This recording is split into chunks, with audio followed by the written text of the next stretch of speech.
And we're live. Andrew, how you doing? Howdy, Caleb. Good to be here. That's gonna be a lot of fun. Talk about the Bible, talk about paleo, Praxian, just a bunch of stuff. I gotta say, I love the term. Yeah, me too. I I think it's labeled the perfect. episode. I labeled the episode the Catholic Praxian episode. So it's Well, that's good. Yeah, fun I, stuff. I just see the notification now. All right. Well, I think we have already shared it, so we're good to go. Oh yeah. Excuse me. So you're Catholic, right? Yeah, I'm a Catholic. Nice. Cradle or convert? A little bit of both, but cradle mostly. It's like I went to a evangelical school, and I got a lot of evangelical influence from from them. So it's like I came out as like a weird hybrid of evangelical, like Church of Christ type, which is not that different from Catholic, but there are some significant differences. But yeah. I taught myself apologetics as a reaction to the evangelicals, and I became super Catholic for a while, and then I like, okay, these guys are actually pretty good compared to everything, at least compared to the Democrats, and so it's like I find a lot in common with them now. And I didn't like going to that school back then, but now I'm like, oh, I need to send my kids to like the same kind of school. Actually, that was actually pretty good for me. And Nice. I don't have kids yet, but I'm going to. And my wife and I have agreed on that already. So that's nice. Yeah, I was homeschooled from like first grade on, but for my first like pre-K, kindergarten, all that stuff, I was in a Lutheran school. And okay. It was nice, beautiful place, absolutely beautiful. Yeah, Lutherans are pretty Catholic as Yeah. far as Protestants go. Way better than Calvinists. Yeah. I mean that's a low bar to say the very least. Yeah.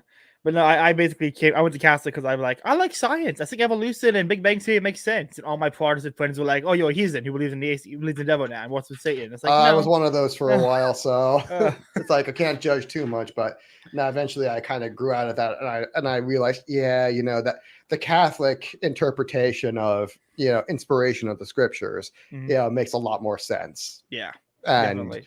Yeah, I mean, it's just so much more rational and consistent with archaeology, culture, history, and just the Bible itself. Yeah, definitely. Yeah.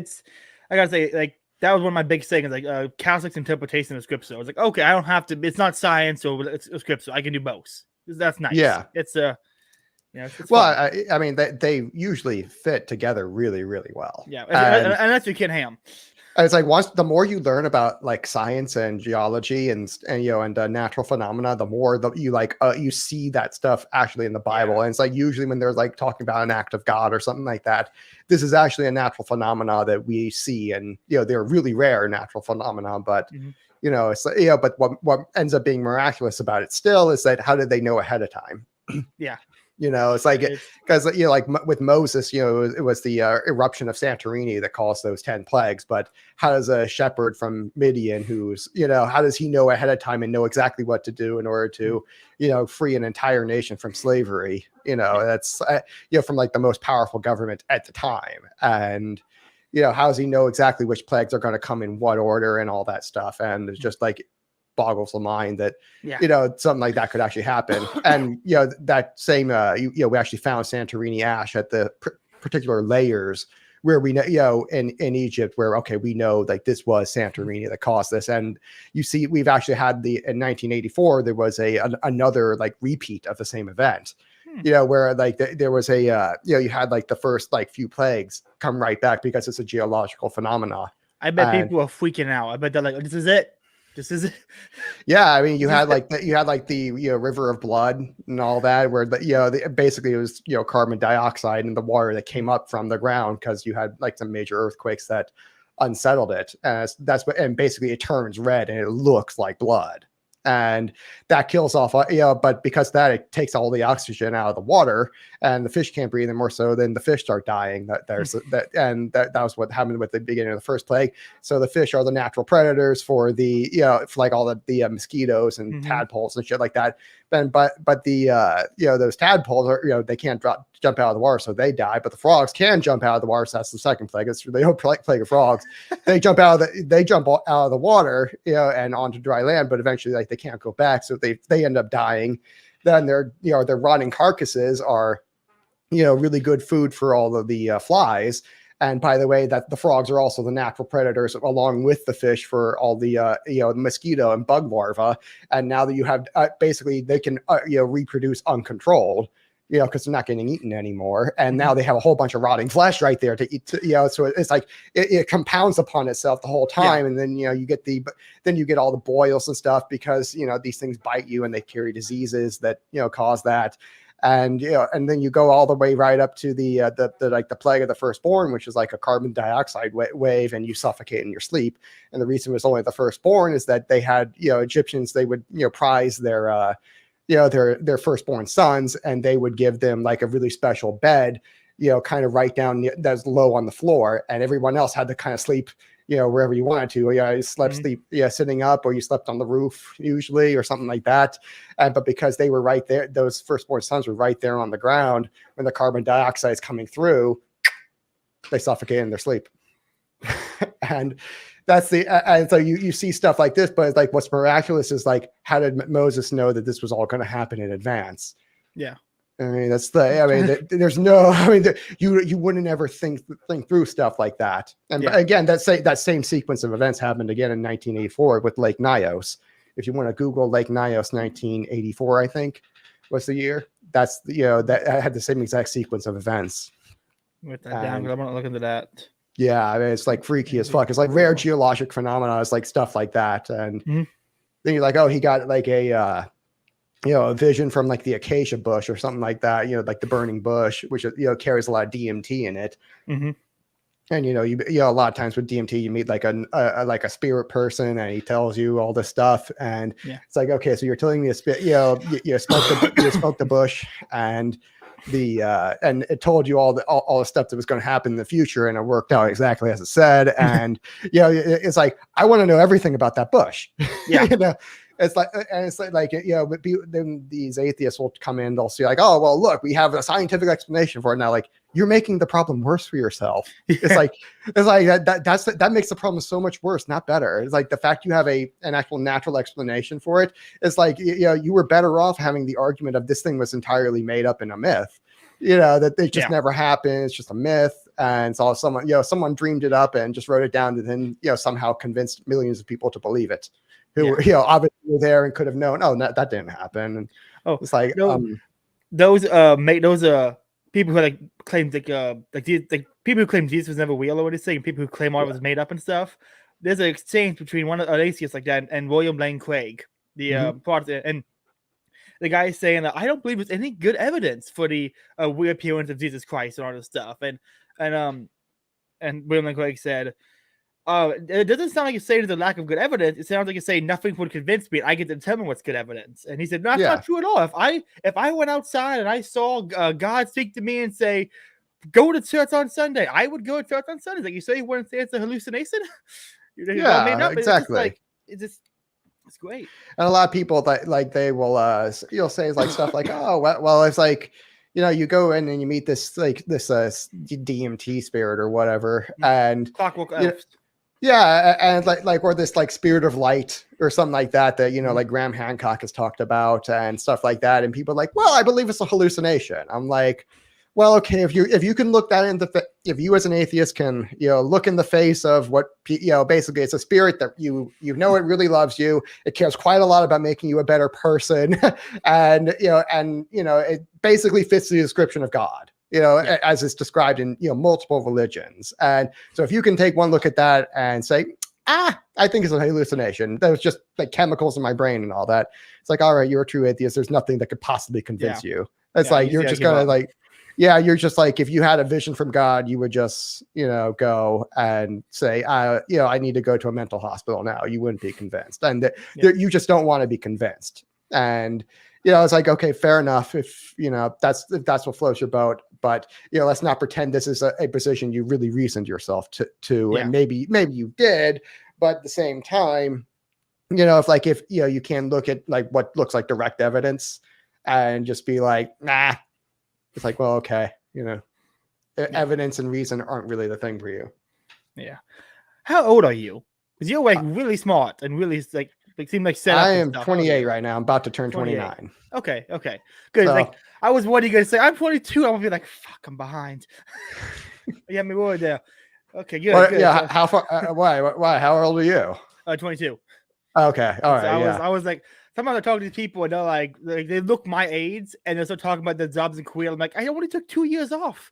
I took a 2-year gap year. I'm like, I'm so far behind. I know, right? Good. It's like I see these other people, and I'm like surprised that they're all in like their 30s and 40s because they all look young and they seem and they sound young, and I'm thinking to myself, I sound just like these guys, and except they're all much older than me. I'm like, wow, but that kind of fits me. I always wanted to be like, with the older kids and the adults. I never like sitting at the kids' table at family dinners or whatever, Thanksgiving. It's like the adults are talking about like religion and politics and culture. Like these are interesting subjects, and like the kids are making fart noises with their with their armpits or whatever. It's like I don't want to sit with them. I want to sit with the adults. I live in Florida. The kids down here are stupid as hell. I mean, well, I mean, they're stupid everywhere. Stupid everywhere, but Florida people are like, especially in Polk County where I'm at, exceptionally. Yeah. It's like I was in Hillsborough for a while, and so that's kind of like right next door. And it's like, you guys are Polk County is peak Florida in my opinion. It's peak Florida. It's peak Florida. Yeah, it's God. Polk County, when it came to COVID, I don't think any county was more like lax.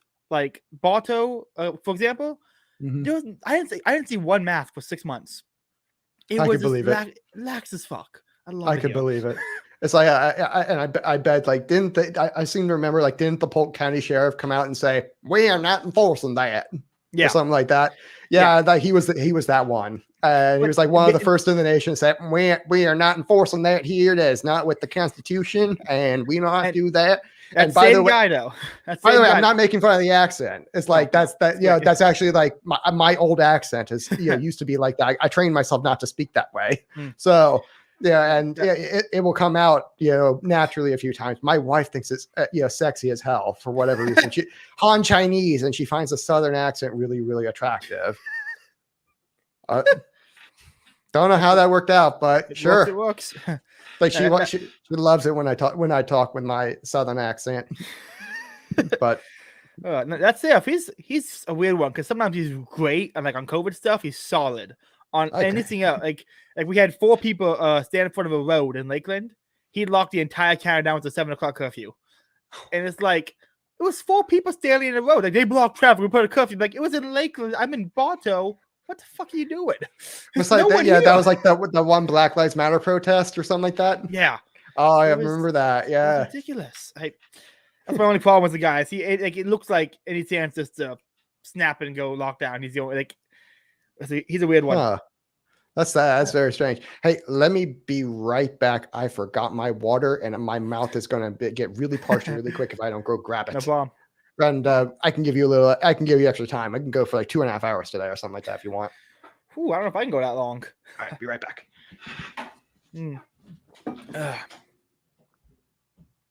What up, chat? Rob, you still here? Gold guy, Rogue. How's it going? You guys still here? Say something that's sad if you're. That is a big ass water bottle. My apologies. I'm back and.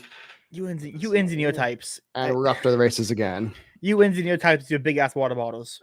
Yeah. I swear to God. My friend went to Polytech in Polk County, and I walked around there, and I swear to God, it's like the palest, skinniest motherfuckers with water bottles out of backpacks. Yeah. I mean, the amount of caffeine and like smart drugs and supplements, well, not drugs, but supplements I take. It's like I get dehydrated really quick if I don't drink at least a gallon. And not to mention the exercise and stuff. It's like I need it. Yeah. So let's talk a bit more about this Praxian thing. Like what? Okay, how do you define Praxian? I saw one tweet was like anarchism plus anarchism. It's like how do you define Praxian? Yeah, it was a paleo-libertarianism. I view it really as a much you have like kind of your thin libertarianism and your thick libertarianism, and you have variations of thick. I view Praxian as a very, very thick version of paleo-libertarianism. So basically that's the right-wing version that It was very traditional and cultural, and I put it in with a the difference mainly is an archotropism based praxis and a Christian hierarchy of values. And really it means that Christian love, which is distinct from secular love, is at the top of our value hierarchy. And that the understanding of archotropism and its incentives, because that's based on economics and praxeology, really is that's how we're going to apply our paleo-libertarian ideas. And really we're not that different from like a Dave Smith. We're really not. And we're not like a Yarvin. We're not neo-reactionary. But although we definitely take a lot of thoughts from Yarvin, but but when I talk about like praxis as like the Praxian equivalent of Ancapistan is called praxis. That's the I would differentiate that from like your standard Ancapistan as like it's going to be a mixture of mostly Yarvinian private states, and then like to a lesser degree anarcho covenants, and to an even lesser degree just straight up private property. But all of it really is private. All of it is like one form of private property, government and order. But it's going to be mostly private states because people want a government. And that's the central problem at the heart of archotropism, and archotropism is telling you why this thing exists, or like why that demand exists. And it's not going away. And it's like that's the main problem. It's not really an argument for monarchy. It's a understanding of why we have one in the first place. And because all government is monarchy. Everyone wants a minimal government. And that isn't the people want to stay in the states, going to be around. Like a lot of Christian anarchists love to quote Samuel 1:8, about how God done it. And like God told them how bad it was going to be, and they didn't listen. And Dave Smith is a great guy for convincing people, but he's not God. Well, I mean, it's like that. The guys and judges, like they had an anarchy for 400 years, and they had exactly like the sorts of problems you would expect, and that we always get criticism for. Old quote that what was it? Criticisms of anarchy are descriptions of the status quo. It's like, well, okay, that's not quite true. I mean, these guys had one invasion after another. They got invaded 16 times in 400 years and were successfully taken over, I think 6. So it's like, that was not good. It's like, that's the whole reason they went with the king is like, hey, get, in 1 Samuel 8 is, they said, hey, give unto us a king who will fight our battles and be our judge. Because that was the other problem, was that there's, not really a good judicial system ever. No, I've been making this point a lot. Like, justice systems are fucking impossible to make. Yeah. There is no easy way to do it. And that's why people criticize me for being like anti-death penalty. I'm like, guys, no matter what we do, it's going to suck ass. I just don't think we should kill people for our failures to do anything good with this. I mean, the only one to even that had like remotely good results was like the Genghis Khan strategy for criminal justice. And that was, very one size fits all, so to speak. And it's like anything that goes wrong off with your head. And, and it was said at that time that in the empire of the Khans, that a virgin could walk with by herself, from one side of the empire to another with a pouch of gold on her hip and arrive with both her virginity and gold intact, because no one wanted to touch you, because if you the penalty is off with your head. And it's like that's the only one that's actually shown any sort of real reduction in crime. And it's like, well, okay, but the penalty itself really should be criminal. Yeah. I mean, like on that point, like walking across, like you ever see a story of that robot? They made like a hitchhiking robot from Canada. Made it all the way across Canada, got to America, got beat the fuck out of it, and like within 10 minutes, like immediately, made it from all the way to Canada. Got to, I think like they put it in Detroit. It started in Detroit for some stupid reason, and it just got destroyed. Yeah, I believe it for sure. Now No, okay, I always want to pronounce it anacotropism. I know that's not what it is. It's archotropism. Archotropism. I got to use saying anarcho before everything. Yeah, I know. A lot of anacaps, they immediately want to put the an in front of it. Yeah. I'm like, nope, it's not an. I wish. Boy, would that be nice. that I would consider that a good problem to have instead of like the problem we do have. How does he come up with it? That's a very great way of like looking at things. Like, how does he devise this? It was a lot of prayer and meditation actually, but really it was, I really wanted to understand the left because I'd always noticed, because I have not to brag, obviously, but I do have like a self-awareness and a humility to me where I'm like, okay, if all of these millions and millions of lefties, they're all seeing the same thing of like this of value, they're like their value, and it's clearly there are tens of millions of them that they all have this zero sum fallacy, and they're sure of it. That was the thing. It's like they're sure of it, and I'm like, why is that? And I could tell that like they're seeing something I'm not seeing. And I realized that, and that was what I realized. It's like I had to look, like really have empathy to like, it was like weaponized autistic empathy of figuring out how to see the world through their eyes. Why is it that they see? Because that was another thing. It's like they clearly really, really, really understand power and why, how it works and why, and its incentives. And it's like it makes sense because they have just an unbridled love for power. It's like at every turn they know exactly what to do in order to get more power, and they will always behave that incentive. And that was another thing. It's like I noticed people behave their incentives, not their ideas. They do not behave ideology. Most people are not ideological thinkers, and that the reason for that is Darwinian in nature.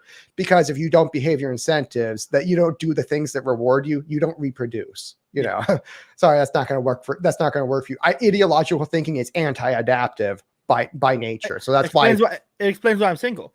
Yeah, well, I wasn't going to take it there, but you did. But anyway, people have their incentives, and they behave that because that's what they're evolved to do.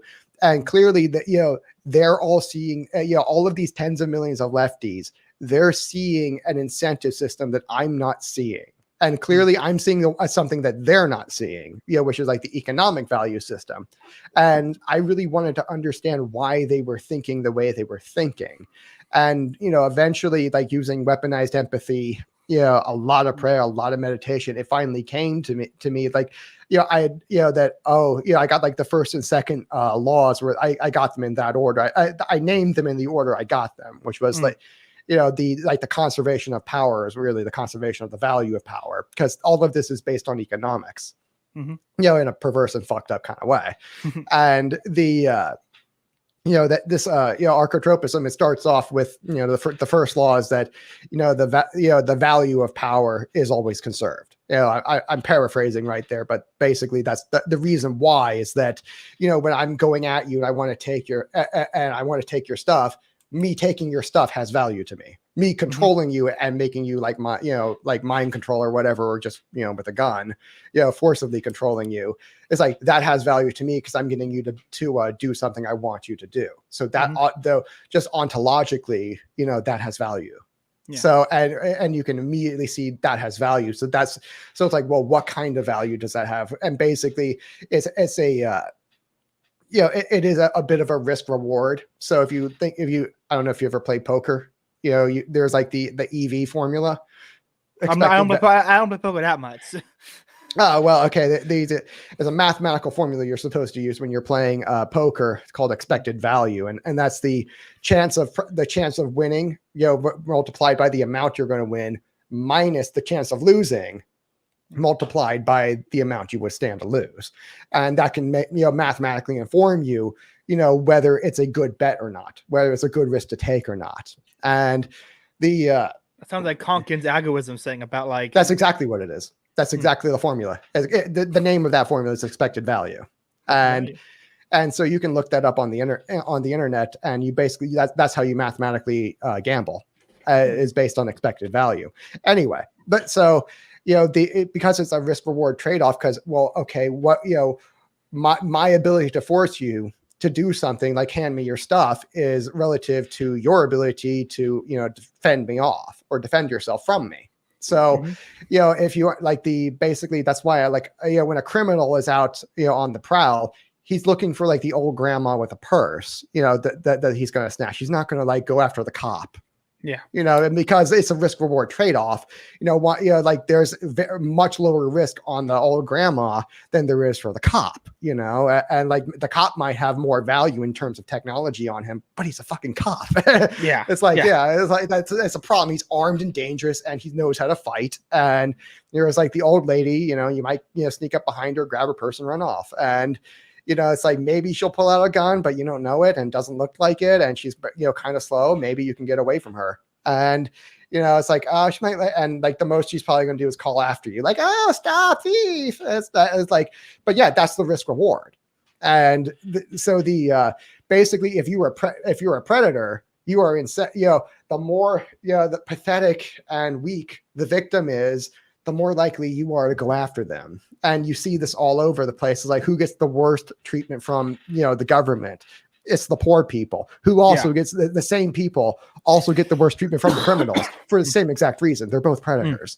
One is the public predator and the other is, more a free market entrepreneur criminal, if you will. And, as a Misesian, you should notice that immediately is that because the way that a Misesian will look at the law of demand, in regular economics, is that, your highest value, payment is what you want to do first. It's like, you always prioritize, your most important things and then go down the slope to least important things. The highest priority things are the ones you're willing to pay most for, and they're the ones you do first. And that's how you get that downward slope in the law of demand. And then the law of supply is just the opposite, where the more you're willing to, pay me to give you something, the more that, I want to supply it to you. And that's why you get the upward curve of the law of supply, and talking from Keynesians, because they have like those curves and all the math, and that's a bullshit way of doing it. But, it's like you can logically explain this to yourself. And so when you flip over to the incentives of archotropism, basically this is the law of pseudo demand. It's my second law of, it's the second law of archotropism. It's basically the law of, it's the predation equivalent of the law of demand, where the second law is that, the power seeks to consolidate itself from low concentration to high concentration.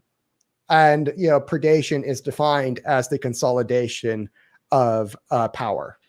So, but then the reason for that is basically the strong prey upon the weak. No duh. Yeah. And the reason for it is because that's the risk reward trade-off. You don't have a weak person that wants to go prey on a strong person. Because, they can't. The risk reward trade-off is all wrong. You're going to lose way more than you stand to gain. And, in terms of your chances, it just doesn't look good for you. So, and so by nature, it's always going to be like a downward slope, and the left sees all value this way. And when you understand that that's their mindset of this is all predation, they only see the value of predation. They do not see the value of production. And when you're actually producing new value, that to them looks like inflation does to us. So like when they're printing money or something like that, we see that as devaluing all of the money we had previously gained for ourselves, which is true.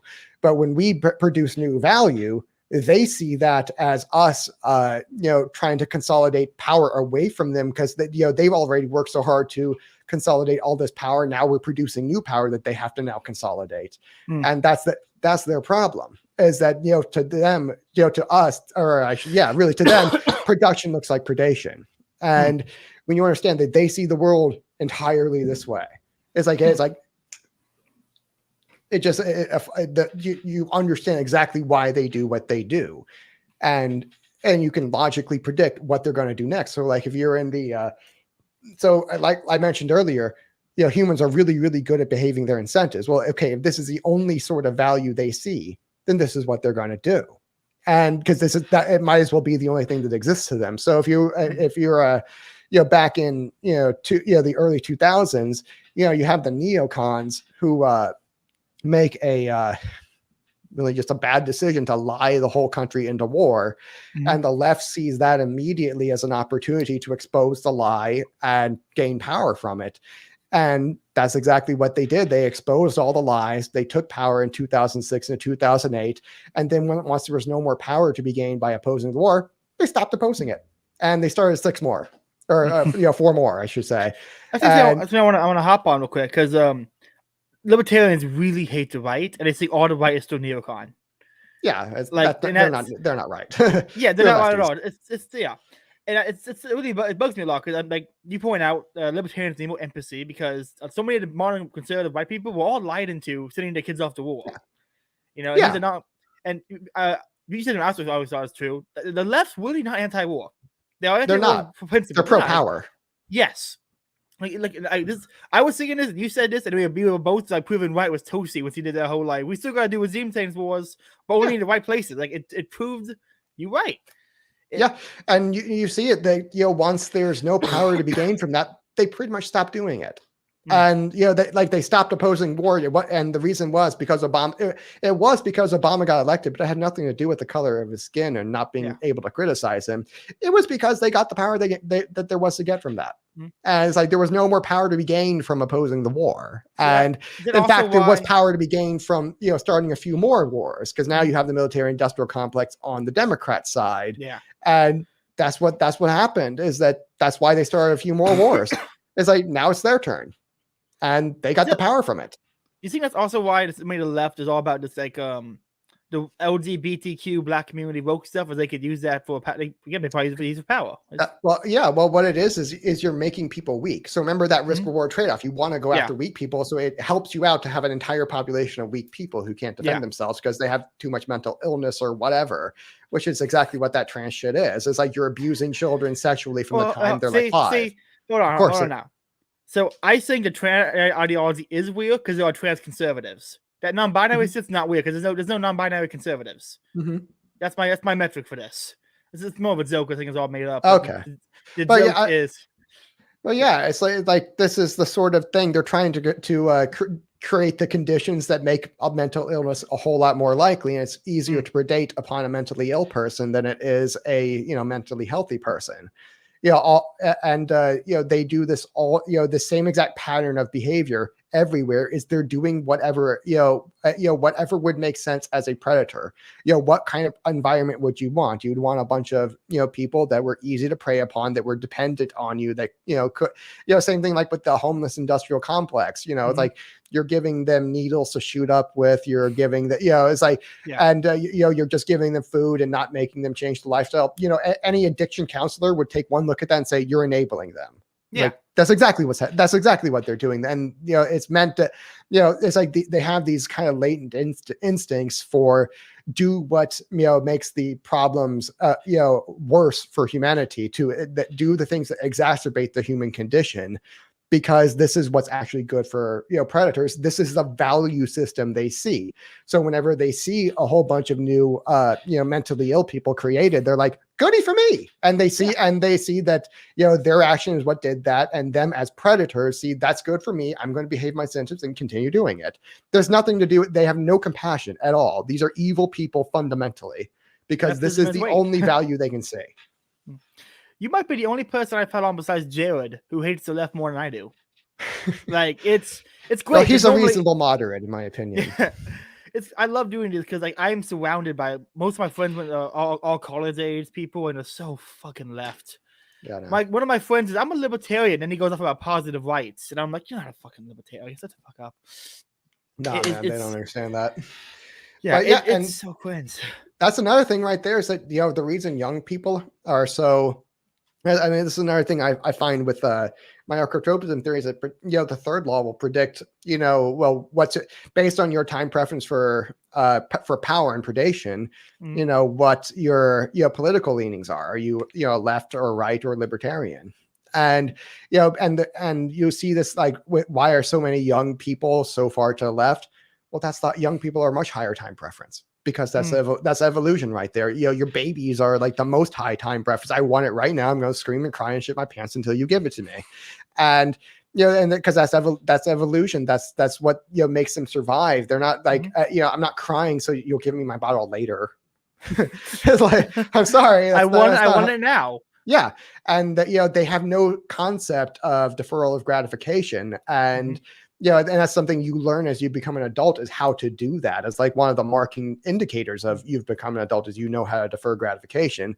And you get better at that the older you get, because you have a wider understanding of time. The amount of time you've lived is much longer. So if it's like if I have to wait a month, it's like if I'm 18 years old, 1 month is actually a fairly substantial amount of the time I've lived. So I'm going to, in terms of, how much how much I have of it, I'm going to value it quite a lot more. So I'm going to want things a whole lot sooner, just because that's the only, understanding I have. I don't understand what it's like to have lived decades and decades. Yeah.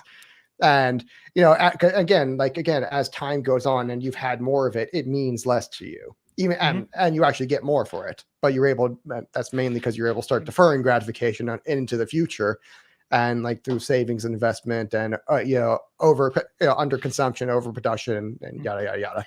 But and as you get older, you get to be a lot more low time preference, and that explains why people tend to get a lot more right wing as they get older. And again, this is all behavioral economics and behavioral incentives. People behave their incentives. They do not behave their ideas. And that's why spreading the message is going to be really difficult, because the message really isn't the problem. The problem is these incentives that are rewarding people, and they're evolutionarily wired to behave these incentives. I have 2 more questions before we get into talking about the book. Yeah. 1, you get a lot of hate on Twitter. Why do you think that is? Well, you're talking to me makes perfect sense. This is economics. This is behavior. It makes sense. This is not basic. This is necessity in economics. Why do you? My theory is because you're an engineer, and engineers whoop everybody the wrong way. My theory about it is that I'm kind of being the heretic, and this is an anti-heresy mechanism, because again, politics is religion, and people just don't like to admit that.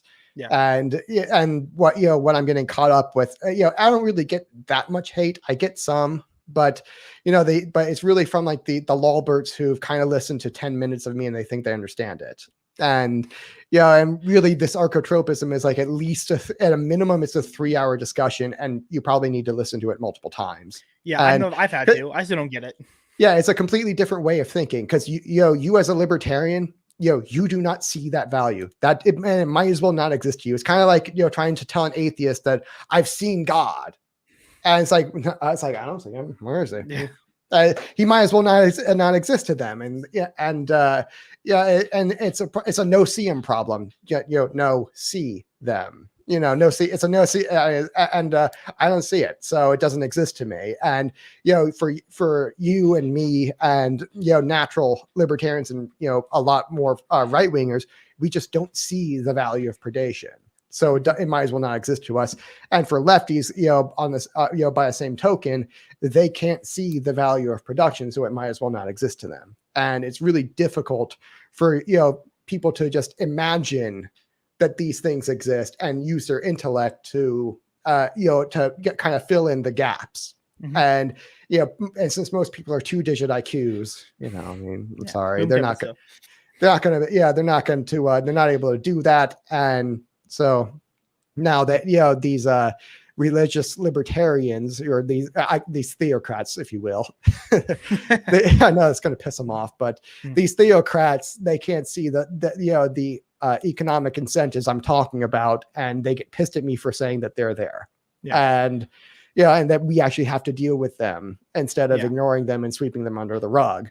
And and I really feel like that is actually what's happening, because I do criticize Rothbard a little bit for that, and Hoppe too, to like a very small degree, because it seems like they understand that this thing is there. And like Mises, him too, like they've all like walked right up to the subject. It's like, you're clearly about to make the right argument here, but then they just take a left turn into the wall.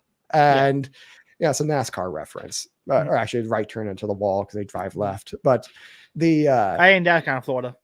Yeah, that's a little further to the north than Daytona, so north and east, so where you are. But it's like that. They clearly, like your Mises, Rothbard, and Hoppe, they clearly all understood that this thing was there, kind of, but they never dove into it because they're like, well, we're free market guys, so we don't talk about that. Obviously, I'm like, well, you kind of need to, though. It's like, that's the whole reason that thing is there is the entire problem. You would think that if you're talking about what a problem the state is for the free market, you would try to at least try to understand the incentives of the state. Know thy enemy.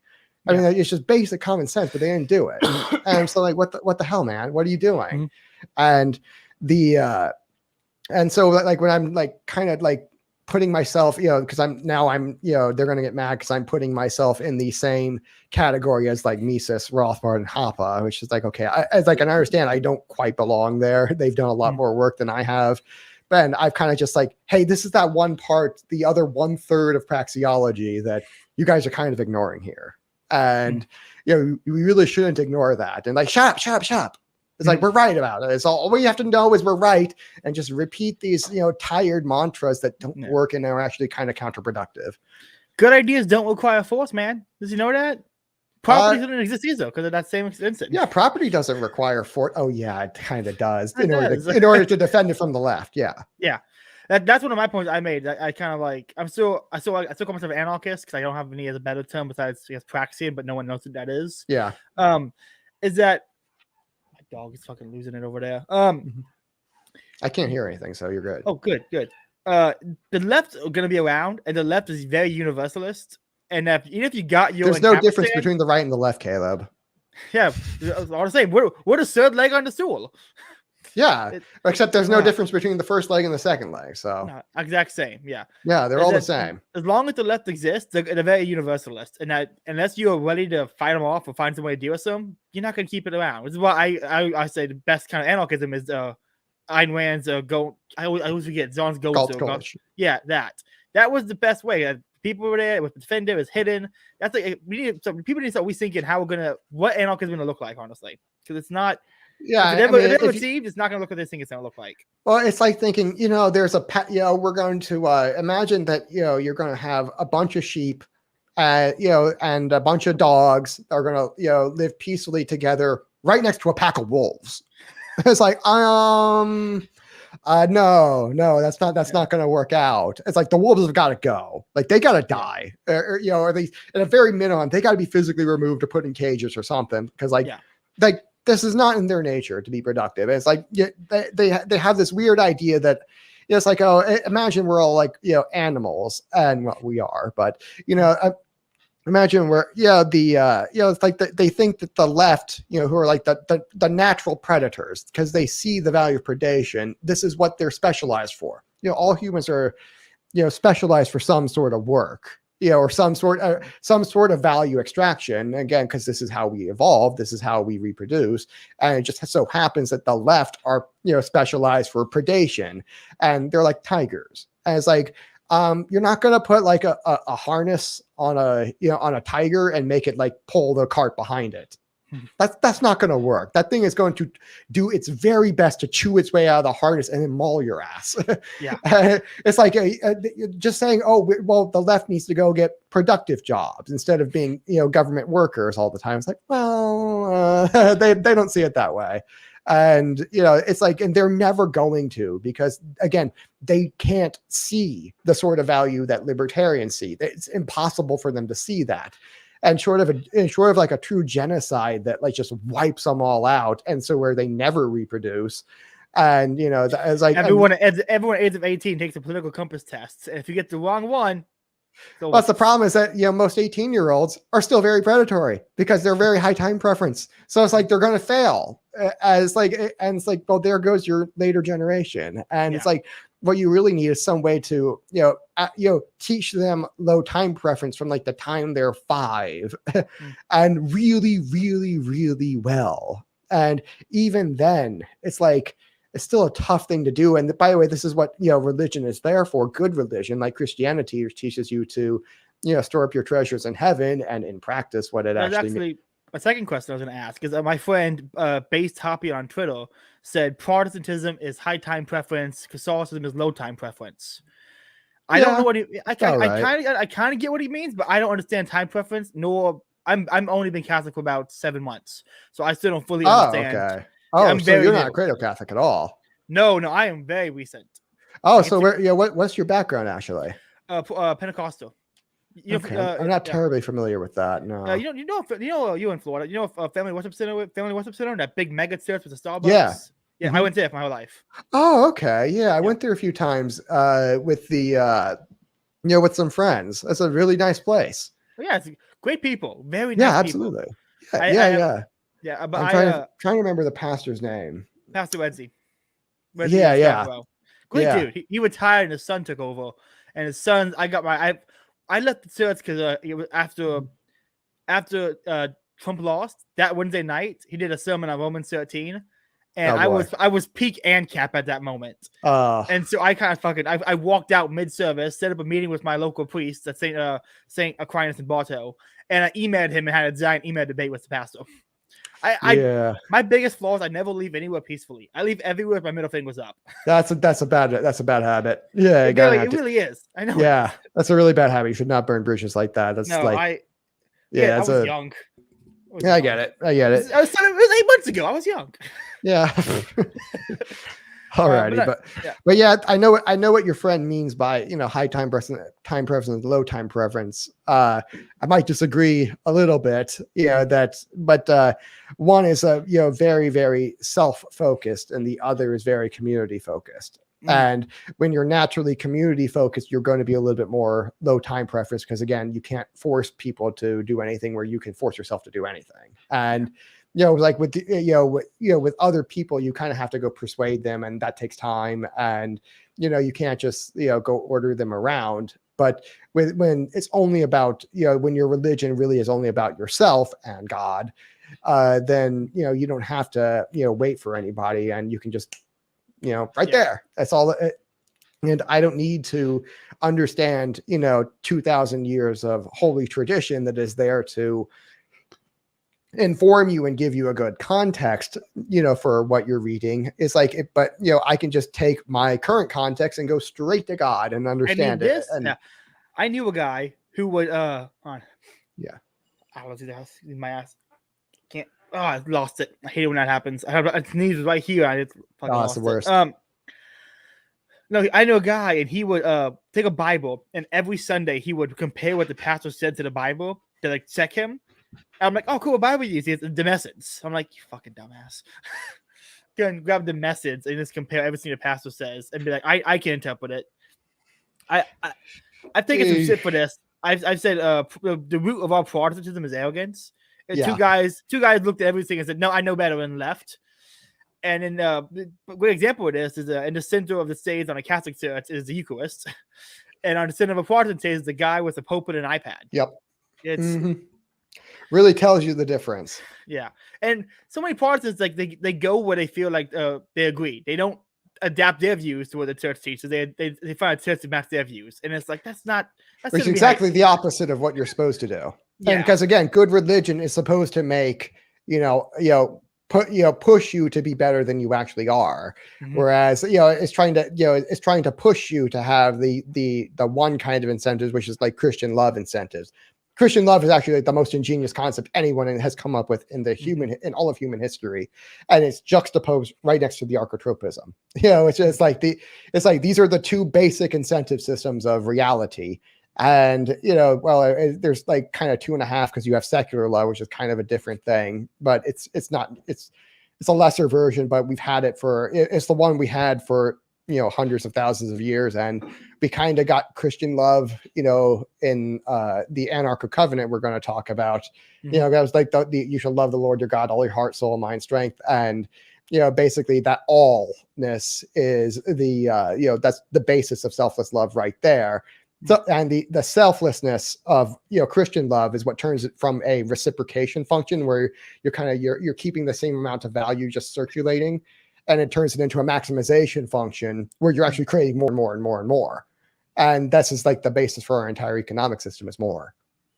And so when you understand that Christian love comes along, and then you get all of human progress, after hundreds of thousands of years of nothing, or virtually nothing, and it kind of makes sense because this is the selfless kind of love is what creates more, more wealth, more everything, more people, and this just wasn't done back then, and this is why it's like the most brilliant concept we ever came up with, and it also unfortunately caused quite a few problems, or it didn't cause them, but it exposed them, and like monarchy has several major scalability issues. Once you get to have a more wealth in your society, it can't scale upwards very easily because again, you have one guy who has to make all of the laws. It's like, I'm sorry, that's just you can't do that well, and that's going to create a lot of inefficiency.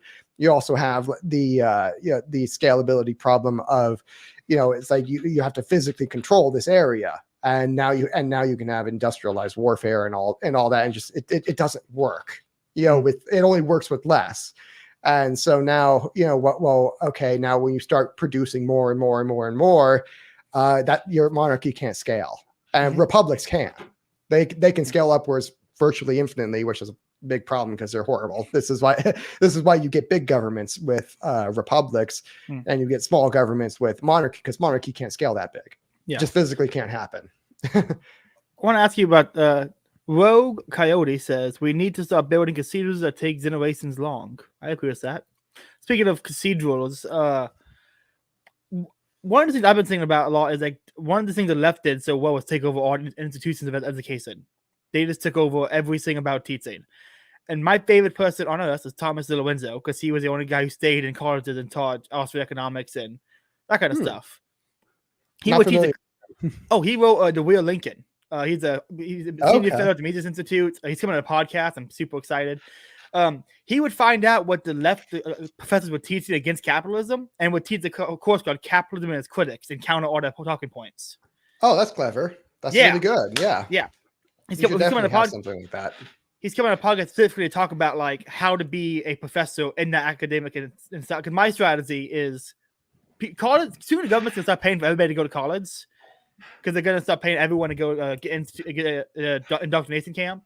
If they do that, and we get enough like hardcore like libertarian, Praxian people who can learn the actual stuff outside of it, as like Mises U and that kind of stuff, the government's going to fund people going in and taking over these institutions. And we can get the white people inside, government's going to pay for it, Mises Institute will teach it, and we can just take over the institutions and start teaching. That's a long generation plan, but... I would shorten that up quite a bit and say that with the school district, that public school is like, it's designed to be an indoctrination center. I'm thinking, the only problem with that is like they're indoctrinating kids into like Marxism and, all this shit. That's just not true.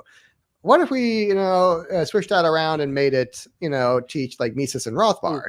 What 3 books? What if you could add any 3 books to recommend to the reading list for high schoolers? What 3 books would you add? Socialism by Mises, Anatomy of the State by Rothbard, and Democracy of the God That Fell by Hoppe. Those are like very introductory works that you'd be pretty okay with. And I would we can continue teaching socialism in schools, just by Mises instead. I would probably swap out socialism for economics in one lesson by Hazlitt. That's another pretty good one. I didn't think about that. I started reading socialism yesterday. It's great. I love Mises. He is so much fun to read. He's so much fun. Far more of a status than the caucus that bears his name in the LP, which very interesting. Is that there really are the Rothbard caucus, not the Mises caucus. Yeah, I do find it weird the name of Mises, because they're all Rothbardians. Like I don't know a single guy in there who's like a Misesian. These are not Misesians. These are Rothbardians. I mean, you really see it like with Rothbard and his. Not Rothbard, with Mises. Mises, his politics were very different than Rothbard's, and they were very much more in line with what you might find in Mises GOP, which was, kind of understand that this thing is here and we kind of have to deal with it as it is. We can't just say straight up abolish. And, Rothbard kind of took a lot of the work of Mises and then just like really radicalized it. And the opening to Mises, The Last Night of Liberalism, says Mises was a giant and his students took it too far, or something like that. Our students went farther than he would. I believe that. Well, and he understood the incentives of it. It seems like he really understood. He definitely understood the incentives of archotropism. He never quite talked about it, but it's like, but you do see other things where like he would talk about like how you have, because the state exists, it has its own inbuilt incentives, and it will naturally attract like entrepreneurs for like the military industrial complex. And because it's there providing value, people, and even if you say this is evil, and he basically says we can't just call this thing evil and give it moral condemnation or whatever, because that's not going to make the problem go away. He's like, moral condemnation is not going to make this problem go away. And that's exactly what your LP types really want to do, is just morally condemn people, call them blood-sucked monsters or whatever. And that just doesn't work. It's like you actually have to deal with the incentive. If you want to join us, you got to repent. That's like, they make fun of all the tradcons. They're like, go repent of your liberalism. And they turn around and say things like, if they want to join us, they got to repent of their neocon ways. Like, there's no neocons left. There's like 5. There's 5 elected, a bunch elected, but it's like 5 voters who are still neocon. One of them has been Spiro. Yeah, pretty much. And a lot of like regular conservatives, they're constitutional conservatives, which are very different. And they're the Limbaugh types. Rush Limbaugh, yeah. Mm-hmm. I love Rush Limbaugh. I used to listen on the radio when I was driving around. I got my first car, drove around listening to Rush Limbaugh and Sean Hannity. Oh man, I tried calling into Rush Limbaugh so many times while he was alive. I never got past the busy signal. Oh, I was so sad. I was so sad, but I really liked him. Yeah, but he had a way of just pissing off the left. It was beautiful. Yeah, he knew exactly what to say. In order to get him. And oh gosh, God, rest in peace, Rush. Rest in peace. Mm-hmm. Okay, well, we've talked about a lot of things. Oh, I wanted to ask about the Mises GOP. A little bit. You got that up and running yet? Like all the details finalized, or we're having some problems with bureaucracy. But I think we're going to be applying to another fundraising. We got denied with our first fundraising place, and it felt very lowest learnery, where they gave us no explanation of why we got denied. And they're just like, our risk assessment team has looked into you, and we don't like, and we've chosen to decline to do business with Mises GOP. I'm like, why? What do we do? And it's like, and anyway, they, it's like that. We got nothing from them. So Anadot told us nothing about why they refused to do business with us, and we're gonna try to find another fundraising. But right now we've got it set up. It's a real super PAC now. We have a bank account open. We have all of our paperwork filed with the state of Florida and all that. And we just need to have a vehicle for raising money, and right now we don't have that. So I just like, what am I to do with this? And so we're gonna try another. We're trying another one, and we're waiting to hear back. So that's where that is right now. But once I get a fundraising vehicle up and running, it's like I'm gonna have over $1,000 in donations just right off the bat. Yeah. And there are a lot of people who've just been asking me like, hey, when can I give money? And I'm like, I have to tell them no, which really goes against my natural instincts of sign here, deposit it here, giving the money here. But after that, we're going to be getting going and have quite a few, have a very, very different strategy than what the LP is doing. We're not here to take over the GOP at all. And we're really focused on local politics instead of national politics. Nationals waste of time. They've already decided who wins the next 4 elections. Pretty much. It's over. I have a bet go with my youth pastor that it's going to be Kamala or Michelle Obama. That's my pick. I could believe that. I could definitely believe that. That would make a lot of sense. I mean, Biden came out. I mean, actually, I think it was Kamala who came out recently and said we have to implement the Obama agenda.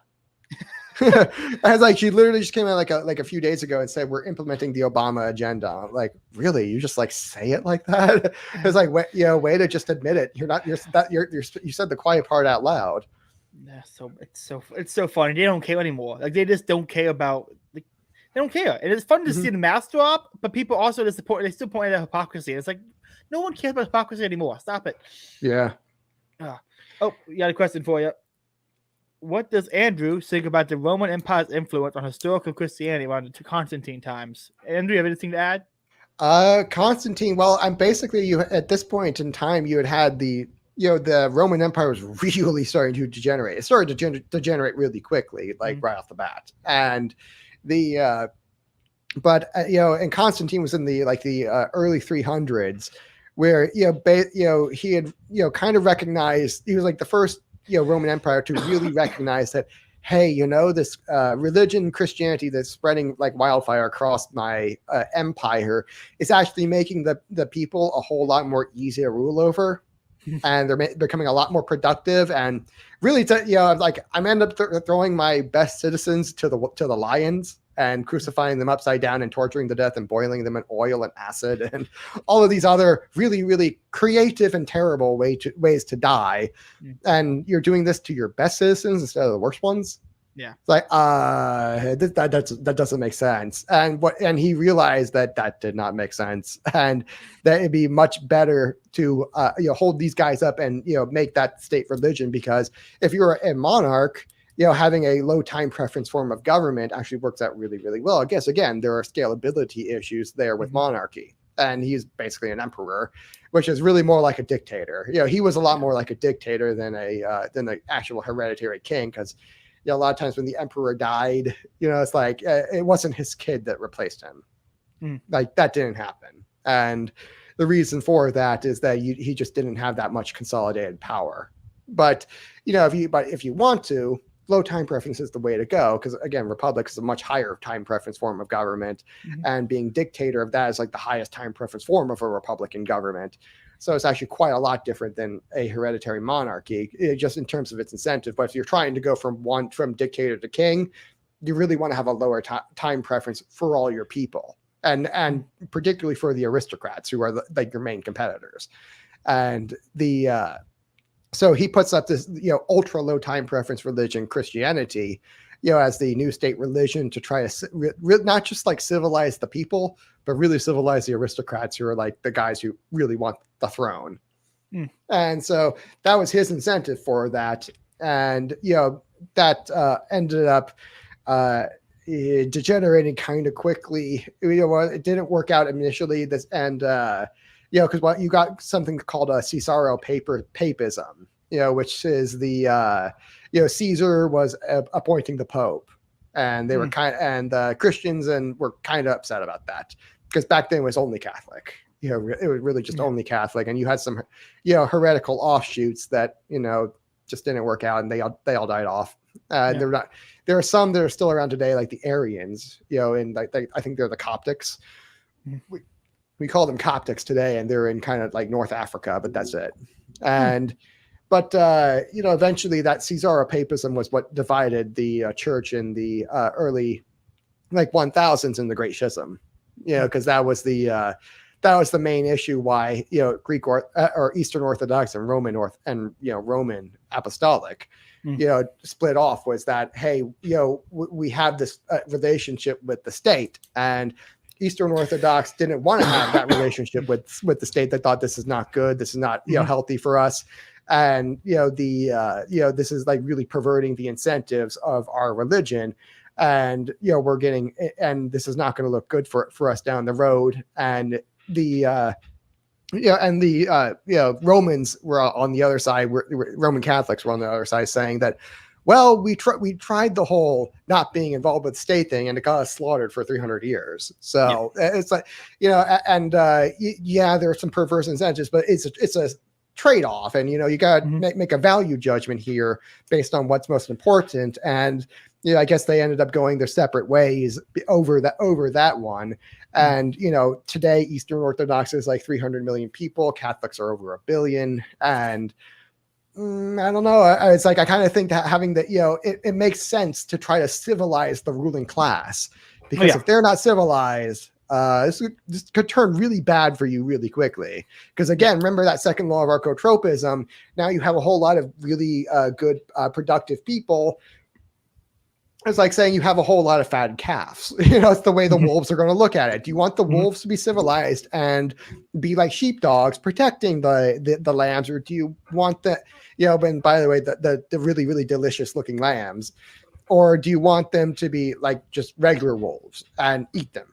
Because that's like the other option. It's like, we can try to civilize these wolves and turn them into sheepdogs, or we could just like not civilize them and they're wolves.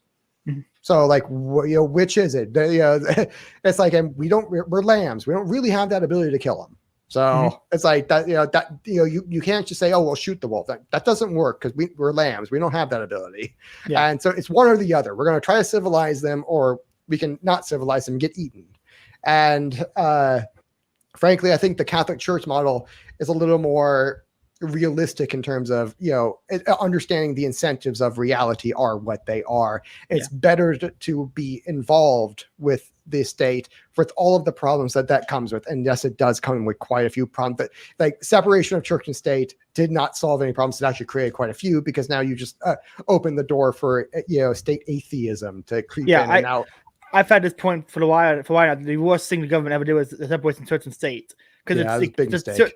The church for the longest time was like the intellectual ruling class, like gave the person for the state to exist, kind of thing. Divine right of kings kind of kept them somewhat accountable. Get rid of that. Now you got the universities taking its place, and you got people like Woodrow Wilson, the first new progressive pope. It's nonsense. And it's like, now you have wokeism involved, and that's like way better. Good job. Yeah. It's like, I would take Calvinism any day over wokeism, and I'm no fan of Calvinism. I wouldn't go that far. It's like I would, but it's like I understand. Like Jesus, like wokeism is like so much worse. It's like bad. It's a bad combination of wokeism atheism. Is not a religion because it doesn't have a god, so it's just an ideology. Andrew, come on. And so it's like all of these are religion. All ideology is religion. It's like that's the idea, is you're trying to reshape the incentives of reality to fit your ideology, and that works kind of on a multi-millennium timescale. So it's like, if you're trying to have this done by the next election, I got bad news for you. Like, I'm spreading the message. It's like Christians have been spreading the message about love for like 2,000 years, and we kind of got them off like private aggression. Yeah. It's like their public aggression is still there. It's like we still have to deal with all those incentives, but we kind of managed to get the people off of private aggression, and which was a real big accomplishment considering we hadn't done that for 200,000 years, and we got that done in under 2,000. We got rid of child sacrifice. Now we just got fetus sacrifice. We're getting closer. Yeah, it's like, again, and there's that incentive again, because if you have a high time preference and you want to live to your own maximum consumption, having kids is something that's going to be a drawback on that, and you would have to lower your time preference in order to feed them and take care of them and all that. So that's why you had high time preference religions back then that taught you to sacrifice your child and all that, because it enabled you to spend more on yourself, and that was the underlying incentive there that causes something like that. And you have the same thing on the left today, where they are the high time preference religion that is designed to make you more infantilized, to make you more high time preference, and to they're trying to promote you to be more of a degenerate barbarian, and and have like a barbarian religion. And they're doing all the same sort of practices, they're just not calling it religious anymore, and that's not really an improvement. And actually they're doing it far more today than they ever did back then. So it's like we can either choose to civilize these people, or they can be uncivilized. I don't know. Take your pick. It's like we forcibly civilize them, or they're voluntarily barbarians. Yeah. Voluntarily civilized is not really an option for these people. Yeah. Like I think it was my friend Jacob asking about it. Jacob Daniel from the Jacob Tree podcast asking about Conti. I'm like, look, I'm not going to say it was a great move, but it got Christians to stop being murdered. So it's a pretty good move. Like it's. Say that a bit again about Kant. Oh, not Kant. My friend Jacob Daniel from the. Jacob from the Biblical Anarchy guy. Yeah. He kind of asked me about Constantine. I was like, look, I'm not going to say it was great having a state religion, but it got Christians to stop being murdered by the state. So it wasn't so bad. I mean, we went through Aurelian, we went through Domitian, we went through Nero and Caligula, and like all the really, really bad names. And Aurelian wasn't so bad, but he's still kind of he probably doesn't belong on that list. But he was still a real slaughterer, not really of Christians, but of pretty much everybody. He wasn't. We've got to get to talking about the Bible and Judges. But I have one more question I want to ask. I listened to a lot of your podcasts. I'm like, I got a lot of questions for this guy. You talked about, I think it was on Jose's podcast or in a couple of tweets about good laws to match the level of the people. Yeah, like they match the moral capacity of the people. That was something. I don't know. You see this you actually see this in the biblical laws too, where they were designed to understand that these are not 2nd century BC barbarians, 2nd millennium BC are barbarians, and they really don't see they do not see the world the way we do. They did, when you have to understand, like, a lot of the really, really barbaric laws that you'll find in Leviticus, these were step ups for these people. It's like when God is giving them permission to or ostensibly giving them permission that, if you're going, like, after you get done slaughtering your enemies in battle, if you want to go, rape their virgins, you have to marry the virgin first. Like, understand, like, the previous system was like, you just raped her and killed her. So I was like, understand, you're going to marry her first, which is for life, and you have to take care of her afterward, after you get done raping her. Oh, and you have to give her 30 days to grieve over her family you just slaughtered. It's like, this was a step up for them. And they would be like, what do you mean I can't rape the virgin after I'm done? Of course I have a right. It's like, God's taking all my rights away. It's like, this is like the level of barbarian that you're talking about. And it's like, it's like you have to make laws that are appropriate for the moral level, because it's like, if you just outlawed rape, they're like, fuck you, we're not doing that. I mean, there was one I pointed out before, was like the atheists doesn't go, like, when the Bible said they could take the court had the right to kill their kids or something. It's like, that took away the parents' right to kill their kids. That's no. It was actually like, you have to know. It's like it took away the you weren't allowed to kill your daughter anymore at all. It was only for your son, because they wrote it like, if you have a rebellious son, you have to give him a trial first before you execute him. But so basically, automatically, your daughter is off the table. So, like, you can't kill your daughter anymore. And which they were like, what do you mean I can't kill my daughter? It's like, I own her, don't I? Yeah. And it's like, I've been sacrificing my kids to battle forever. It's like, what do you mean I can't kill him? And God's taking all my rights away. And they are the libertarians of the day. And so they're like, okay, and you at least have to give the kid give the son a trial before you kill him. And it's like this was a step up, because the previous system was you just killed them and no oversight, and that was it, all done. This is me Aquinas wrote about when he talked about prostitution laws. He's like, people are going to sin. We have to accept that. You can't legislate sin away. And you say it's a conservative tradcons, and they just ignore it completely. Yeah. And you say the libertarians, and they're just like, you can't legislate sin away, but also we should legalize everything. And I'm like, people can't handle that. Yeah, but what's going to happen is that you're just going to get them in the habit of disobeying the law and disrespecting it and thinking that the law is illegitimate. And they're just going to kind of laugh at you and move on and continue doing the thing you told them not to do. And now you're in the problem of using a lot of force with them, and they're going to respond with force. And this is prohibition, and that's the reason why prohibition was a really stupid law, and it still is a stupid law. Was that you're expecting people to give up alcohol that they've had for tens of thousands of years.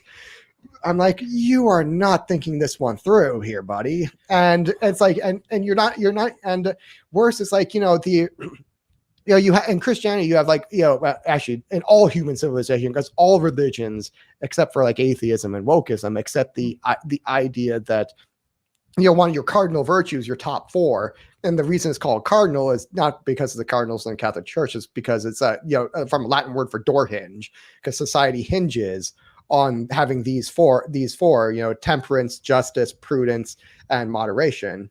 I'm sorry, I missed it. Let's see. Temperance is moderation, justice, prudence, and which one am I forgetting?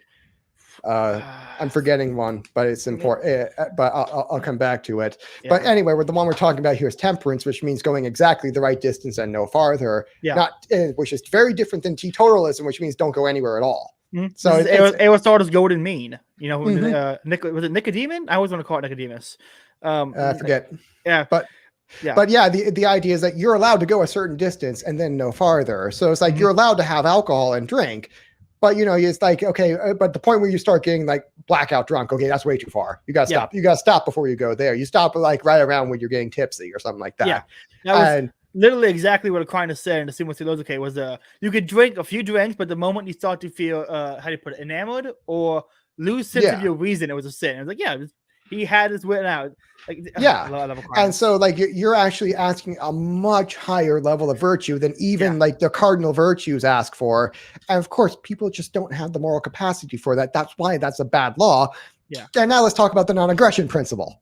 So it's like, now you see the problem. It's like, it's like these people have an incentive here where they're behaving this incentive of aggression against, private property because they don't respect property. That's not a moral value for them. And it hasn't been for hundreds of thousands of years. And it's like, and you think that I just spread the message a little bit and call them blood-soaked monsters and that fixes the problem. It's like, buddy, I got bad news for you. It's like the Christians have been telling people that, sin is bad for 2,000 years.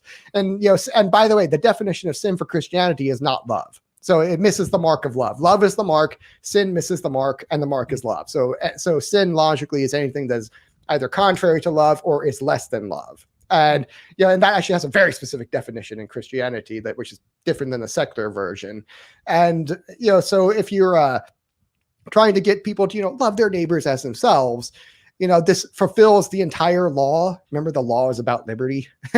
So it's like the entire, you fulfill all liberty with this idea of love your neighbor as yourself. It's like, we've barely gotten them to try to do that. And it's like, and now it's like, they're really, really struggling, with 135 on the bench press bar. Now you want to put 350 on it. This is not going to work out. No. And they're just going to say, fuck you. And they're going to continue. Now you're really going to have a black market for aggression, which is kind of what we have right now. That's the thing ruling over us. There's so much. I love listening to podcasts. I'm so excited to be talking to you because you're speaking things I understand. And if I heard this message when I was like listening to Joe Jorgensen, I'd be right here. But I'm hearing it after going down the Rothbardian route, and half of me is just like, this isn't right. Well, it's like, this is why I'm really optimistic about the future for Praxians is that, hey, if you have Dave Smith actually go out and somehow defy the laws of nature and create, millions of new libertarians that, actually, Buck, the max I've ever gotten is about 305. So a little bit beneath 350. Buck Johnson in the comments, but the most I've got, my PR is like 305. So that's 350. That's Buck level of that guy's like jacked. Yeah, dude is huge. This trap scale me. Dude, he is huge in real life. Yeah. It's like I took a picture with him. I went to meet him a while ago because on a Labor Day because my wife and we wanted to go hiking in Austin, and he's pretty close by there. And I met him for lunch and for a podcast, and my God, he's huge. And he's got such a nice house, like a really nice house. What's in there? He's got a nice house. Yeah. But anyway, so but yeah, he's a really cool guy. And I'll definitely look forward to seeing him again in the future sometime. I'm talking to him now. I think we're working out. I think we're October 19th is we're working out the date. That'd be good. So it's gonna be We're going to talk about why people from Florida and Texas see politics differently than everybody else. Yeah, has a lot to do with geography, climate, and people. That's I also think it's going to do with the fact that the last year and a half, all states won fucking monsters. Fortitude. There we go. I just looked at the last virtue, and the reason you have the importance of this fortitude is that's the testing point for all of the other three. And that's why I was forgetting it. It's the testing point for the other three.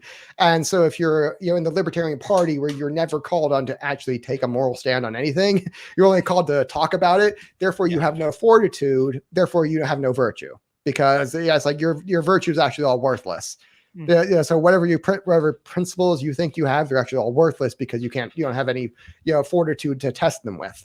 You never actually get you can say, oh, what I would do if I were in office. It's like, well, you're not. So it's like, it doesn't matter. And you're never gonna be. And they're like, no, that's not fair. It's like, it's absolutely fair. It's like, and you try resisting by the way, the reason all these politicians change after they get elected is because the incentives change. That's the whole reason why they're behaving their incentives. And it is a rare brand of elite that will, just not behave the incentive and will consciously choose to do something else. And They always do this every single time. Political incentives are real, and all politicians behave them. There's no secret cabal. Okay, there are some secret cabals, but that's not the reason why all politicians and everywhere on the planet change their behavior after they get elected. It's because the incentives change, and now they have a different set of incentives to stay elected. Just changes, and they will behave that because that's what their Darwinian evolution programmed them to do. I was like I asked this too now. I was talking with Jared about the conservatives say we need to just put more term limits in place, and I said we should get rid of term limits, and then when I'm on recall, so if they stop being bad, we'll call them. And of course, Jared, being more right wing than me, said no, I want it for life, and that what they have to do is all the consequences forever.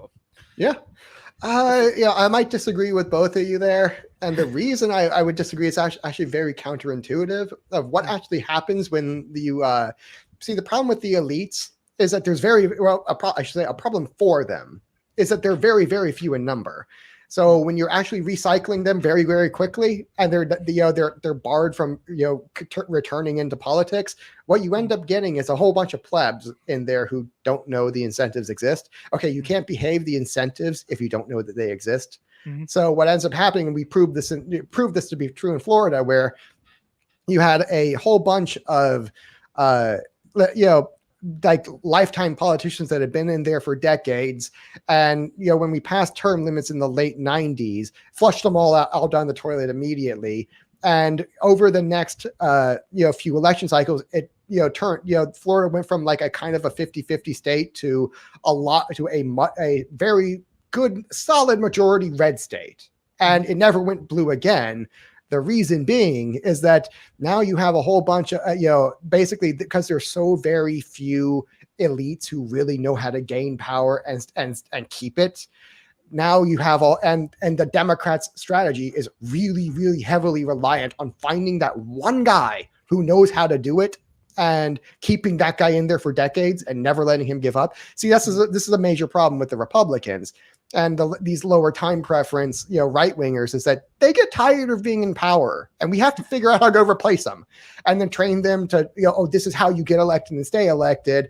And then we've had to do that forever, and it's a really big cost to us to have to find new talent, identify it, train it, et cetera, et cetera. And, they've never had, the Democrats don't have that same cost. So they're free to free up all of those assets to use against us. And now we've forced the Democrats and the left into having the same recruitment problems that the right has. And, all we did was level the playing field. And because, they have fewer but more talented elites, we have more but much substantially less talented elites. And so, we've been, doing the whole recruitment thing for decades, and we've kind of gotten it down a little bit. And usually by the time they've been, these plebs have been in there for a few, cycles, that's when they finally start to get the picture of, oh, this is the incentive. And I'm actually supposed to go a little bit more to the left. And by that time they've hit their term limit and they're out now. And so basically you end up causing a lot more problems for the left than you do for the right, because the right already has those problems. And so nothing really changes when you put term limits in there. And, that would be my rationale for, adopting term limits everywhere, is that you would get rid of a lot of the really bad leftists, and you would cause a recruitment problem for the enemy that they do not have right now, and that the Republicans already have, or I should say the right wingers already have. So that is a very counterintuitive incentive. So makes sense. Makes sense. But this is why Florida's been a right wing state since we passed term limits, is that the Democrats just can't recruit. Did you see that video from that new anti-Ron DeSantis guy? It was in Pete known as a freestyle. Oh, I saw that. Yeah. I would have moved. This is the attack ad. This is I was like, this is one hell of an attack ad. It's like I kind of it's making me like the guy a lot more. I hope Ron DeSantis wanted the same thing as a tourism ad. That's what I would do. Basically, this is the best thing that's ever happened to tourism in Florida, is that all of the competition got shot in the leg. all of the competition just shot itself. And so now that they Florida's the hello? Yeah, frozen. Oh shit. No, don't freeze out on me. What's going on? Oh no. The internet go out or something? Nope. I'm still. Can you hear me? I can hear you. Huh. Okay. Because you're frozen too, and I'm not sure why. But now my whole screen is like frozen. But let's just keep talking. And if I cut out or I stop talking, oh well. Okay.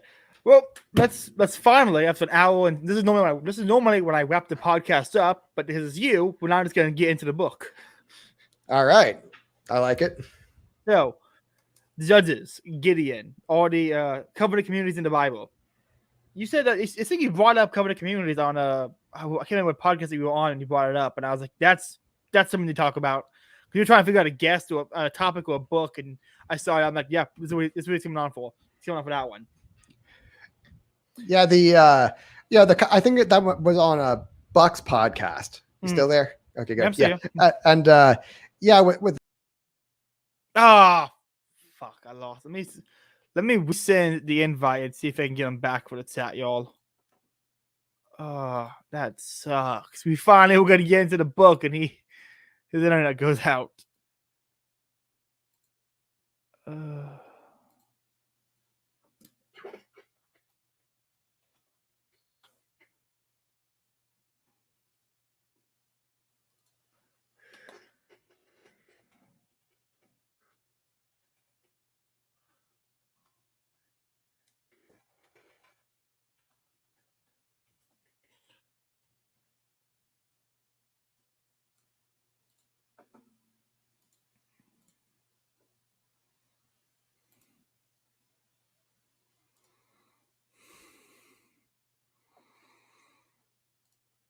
Okay, guys, I think he's gone. Oh, that sucks so much.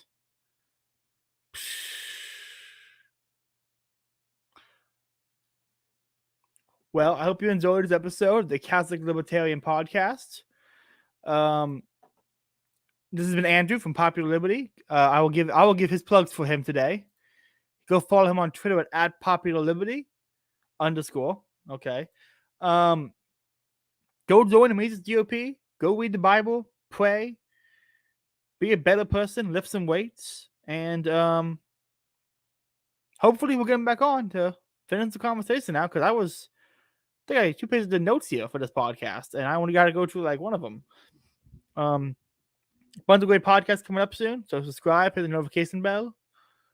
We'll give him a few more minutes to try to see if he gets his situation figured out.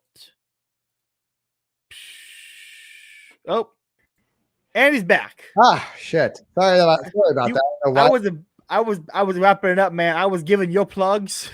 No, I'm back. Okay, woo. So, all right, we got back. So, all right, we were talking about the covenants and basically, okay, so, where was I when I froze? You talking about covenant communities? You on Buck John? You on Buck? So talking about a little bit. So. Oh yeah, and so anyway, the anti-tax, that was my initial invention of how you would get rid of taxation without really getting rid of taxation, where really like how you would have a ability to fund the government without taxes, and the government would go along with that, and how you could incentivize them to do that. And archotropism was kind of invented as a byproduct of that research, where I started noticing the patterns over and over and over again. I really just wanted to understand the left and understand what they would do in order so I could basically penetration test my idea of the anti-tax and try to make it a lot more robust and resilient and anti-fragile against the whatever the left would do. And I kept noticing these patterns over and over again. And that's where I first got the idea, this is this is their value system. This is how they do that. Mm-hmm. And eventually I noticed that it had such a similarity to thermodynamics, and that kind of cued me into where all of the other 3 or 4 laws were. And, anyway, but, you just told me like, oh, that's where that is. And because I went to thermodynamics first, after that, and I'm like, oh, so these laws of physics it's basically these incentives of power, these economics of power is mimicking thermodynamics in a sense. And so I went to thermodynamics. What are the laws? And I'm like, okay, do I see anything that kind of looks like this in the value system? Yep, there they are. And sure enough, you find like, the fifth law is based on the law of diminishing returns. That's the idea that, it's that second law of thermodynamics and all that anyway. But what, eventually what you get out of that is that there are really two forms of, government. I'm using that with air quotes, so to speak, that really fit the anti-tax. And that's, private statecraft, which is like corporate, and one is anarcho, and the other is the anarcho covenant, or decentralized anarcho covenant. And so that was where I got those, that was where I came to the realization that, you would need some sort of private statecraft, because that was the more functional of the two. And the, was anarcho covenant was, the incentives are slightly different, but. Where did that term come from exactly? Because I only started hearing it about two months ago, maybe. Anarcho covenant, so covenant communities, like covenant community. I think that's a term Hoppe came up with. Anarcho covenant was a term that I think it had been around, but I've never quite seen it used. But I just like, that was another one I kind of just coined, but I'm sure it's been around for a while. But I'm sure it predated me. But I basically coined it, but I've never seen anybody else use it. But anyway, but yeah, an anarcho covenant is basically what you found in the Bible, with the law of Moses. There's no government. I love it when atheists try to tell me, it's a theocratic, state back then. It's like, they were ruled by this church. I'm like, really? Because that's interesting, because they all didn't obey it. Which is kind of like the point of the whole book of Judges. Repeatedly, they're like, this whole religion thing is voluntary. Oh, guess what? We're not doing it. And that's cute that you have these laws. We're not enforcing any of them. And we're going to defy quite a few of them. And I tried to count how many times they broke the law and God abandoned them. 6. I stopped at 6 times. It was like, I'm reading this, I'm like, God, these people are fucking dumb. I know they don't. And there was one atheist on Twitter one time who was trying to debate me. He's like, well, God told them to do it, so wouldn't they do it? Like, what? No, no, of course not. Just because God tells you to do something doesn't mean you're going to do it. It's like, God told Jonah to go to Nineveh. He's like, I'm going to go across the sea. I'm not going to Nineveh. Yeah. No, I'm not doing that. And he immediately did the opposite. And it's like, the Bible's full of stories of, God says, go do this, and they don't do it. Yeah. Like, look at Gideon. God was like, Gideon, go do this. Gideon's like, I don't believe you. I'm the guy. Like, I'm going to need a few trust tests. It's like, if I fall backwards, are you going to catch me or something like that? It's like, he had more than a few of those. I believe that's the name, so I don't believe I'm the guy. Yeah, and what a sad. And Gideon, he's like my favorite, because same here. I read the Bible a lot like I read kind of Greek mythology. And it's like, I do believe there are some real supernatural elements, but I usually don't quite read those into the Bible. I usually read kind of like the Iliad. With the Iliad, the way it starts off is that, you have basically the ancient Minoans and the Trojans. These are like the Mycenaeans. Mycenae. These were the ancient Mycenaeans. Were they were the Greeks. They were like the precursors to the Greeks, and in their society, women were not really given that many rights. However, in the Trojan society, they were given quite a few more rights. So if you were an aristocratic Greek woman, and there's the ambassador, was named basically, Paris. That was the prince, Prince Paris of Troy. Paris was actually a title, that you gave to the son of the son of the king, that meant prince, but that wasn't actually his name. We don't know what his name was, but Paris was not his name. It was a title of basically modern day Turkey, Anatolia, that sort of region. And Troy was kind of up in the Anatolia region, and it was very well positioned. We actually found the remains of it. And anyway, but they actually had a lot more rights for women. So if the Trojan ambassador, by the way, the Mycenaean Empire would have been bumping up right up against where Troy was, which is a very geopolitical hotbed region, and again, it's like modern day Asia Minor, Turkey, that kind of region ish. And so the Mycenaean Empire is bumping up against it. They're going to want to try to take this thing over anyway. And so the Trojan ambassador is there, trying to presumably do a peace talk of some sort. And this Greek woman who's she's the princess, but she's an aristocratic Greek woman. She probably sees, I can get a much better life in Troy. And so I'm going to try to seduce this ambassador who's like the king's son. He's the Prince Paris, and go run off with him. And of course, when the Iliad is told from the Greeks' point of view, it's like, the goddess Venus, of love made, what's his name? Helen of Mycenae, really, really Helen of Troy, but that's how we remember her. But she, goddess Venus made her fall in love with this this Trojan ambassador, and run off and elope with him. And really what it is that this is an aristocratic woman with some ambition who just wants a few more rights, and that's probably what actually happened. And then they had a war over that.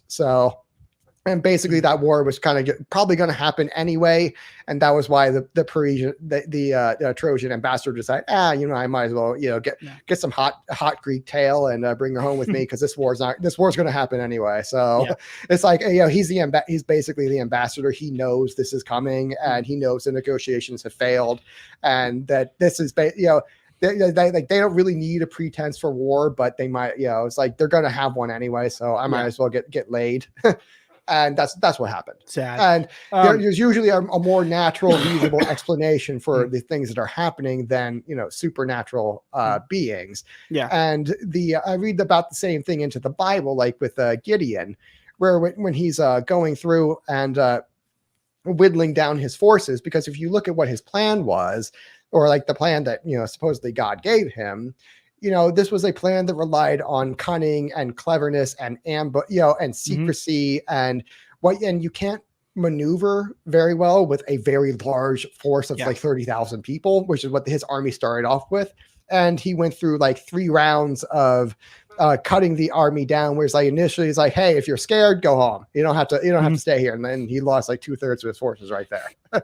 And he had like, I forget what the second test was, but he, it was like a second test of like, hey, if you have anything that you really just don't want to lose or something like that, you can go home. And and a whole bunch more people went home. And eventually, and third test was like, hey, do you have basically situational awareness is what he was looking for with the third test, which what was okay. When you go down and drink in the water, do you just like dunk your face in and slurp it all up, and or are you like actually like putting your hand down and kind of looking around with you and while you drink? And that's judging situational awareness. My brain, because all I remember, the way my brain remembers Bible stories is vegetative versions of it. Yeah. And so all I could think of was like the smoothie thing. And that one, did you see the vegetative one with Gideon? What they did. I don't know about the Gideon one, but I definitely had a lot of VeggieTales when I was a kid. Well, and that one they do is he gives running them around all day, gives them a bunch of smoothies, and they drink the smoothie with a straw, or they chug it and get a brain freeze. Oh yeah, that's a great one, honestly. I watched my mom babysits, and I was watching VeggieTales the other day with the kids, and I'm like, yeah, these shows are good. They held up. The comedy of VeggieTales, man, that's funny as hell. Oh yeah, I mean that's like the best way to educate kids. It really is. But yeah, I mean, he's judging situational awareness there. Yeah. And basically he got his army from 30,000 down to 300, and he's taking on like 12,000 or something like that, Midianites as an army. And basically what he does is he ambushes them at night, and he breaks a bunch of pots and, has them his army roar really loudly of 300 people.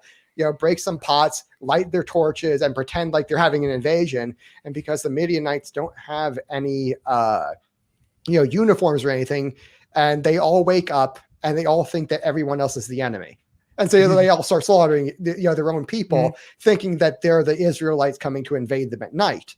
And then at the, basically, so after that, they basically whittled themselves down to Midianites whittled themselves down to a few hundred. Gideon calls the rest of the army back, and they chase down and kill all the Midianites.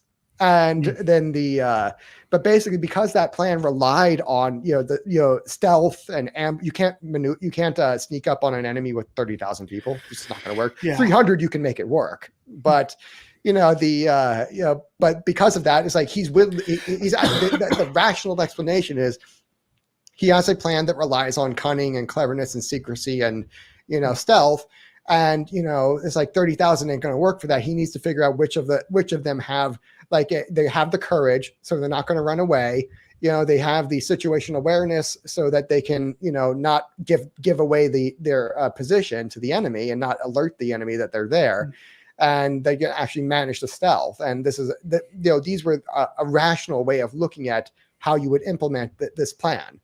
And so that actually worked out really well. And I think there's, that was a much more rational explanation for what happened there. Mm-hmm. But he's the judge that kind of won with cleverness. And whereas all the rest, they kind of won with like brute force or, maybe a little bit of assassination with you. I think not Othniel, but Jehub or something like that. The one who is the left-handed judge who assassinated the Moabite king, and then called the army to basically mop up because now there's no king and they have no real military leader. Yeah. So now they're easy picking. It's easy to beat an undisciplined and a leaderless force. You had a tweet about Gideon, about strategy, how your strategy doesn't require a lot of people like Gideon. Yep. That's a good point, I think. You can elaborate on that a little bit? No. Because again, like Gideon, if you have a strategy that relies kind of on secrecy and ambush, you don't tell the enemy the plan on a podcast. Yeah. That is fair. Fair. It's like I have two basic rules for radicals, if you will. That one is you're not a radical. Your enemies are the radical. You're a moderate, and it's like your enemies are the radicals. Like Nancy Pelosi, she's far left. Nancy Pelosi, she's such a radical. Yeah. And it's like me, I'm a very reasonable moderate, and I don't want to do anything really radical. It's like I believe in Constitution, conservatism, and all that, and I have just a few ideas for what we should do with government that are really not that controversial, very moderate and well reasoned. And I'm nothing like the far left. We're not radical libertarians trying to take over a project and specifically say radical libertarianism. Yeah, it's like we have a podcast called Radical. Yeah, no, nothing like that. I'm a well-reasoned moderate. I'm nonpartisan, and that's exactly what I am. And and rule number 2 is don't tell the enemy the plan on a podcast. So that is the that's I was kind of hoping for an answer like that. Honestly, I was kind of hoping for an answer like, "No, I can tell you on a podcast with people watching." Yeah, that's exactly it. But I did get that plan. I did. There is a real plan. I sent it, the outline of it to Pete Quinones and Matt Erickson a few weeks ago, and I just the doc, like probably a 4,000 word document back then. It's now 5,300, and and I finished converting it into a PowerPoint presentation to be given to just my small group of Praxian podcasters, who have large audiences and can, spread the message of Mises GOP without telling the enemy the plan. Would it be on your subscribe saw on your Discord? I joined that today. No, no, it's not. That's not going to be there. But basically that's where that's going to be. As I'm convincing a few of the larger podcasts to spread to recruit for me, and that's what I'm going to be giving them as a presentation on what exactly the plan is for how do we get from the 1984 statist hellhole that we're in right now, not even statist, just totalitarian hellhole that we're in right now, and get to a private society from here. And I lay out step by step exactly how we're going to do that without a fight. I look forward to seeing all that. And because really, it's like if you have a government like ours, you can't fight this thing. This thing is not, and that should tell you logically what the plan has to be. Come on, man! Like we got guns. You know, like look at Afghanistan. They fall off the government. It's like Afghanistan's a hellhole. You don't want to live there. It's like Afghanistan is, incredibly different. And no, they didn't really fight us off. We weren't really trying. This wasn't war. It was a money spending operation. Yeah, this was an excuse for spending, money and cronyism. This was not really war. It's like, yeah, okay, people over there are dying, and that sucks, and it's obviously wrong. But to think that we are over there with 10,000 troops in order to ostensibly beat and conquer Afghanistan and just be at perpetual war with them. Mm-hmm. This is not what war looks like. Okay. Yeah. What we're really trying to do over there is just spend money and give kickbacks to our military industrial complex. That's all that was about. And so they didn't really beat us. We just kind of got tired and left. That was all that was. Yep. Let's talk about degeneracy and making how it makes you weak. Oh, I mean, pick your poison. You want sloth because that's obvious. If you're again when we talk about degeneracy, what we're saying is these are actions that degenerate society back down into the barbaric hell world we came from. And because you're decreasing the wealth of society, you're increasing you're necessarily increasing scarcity.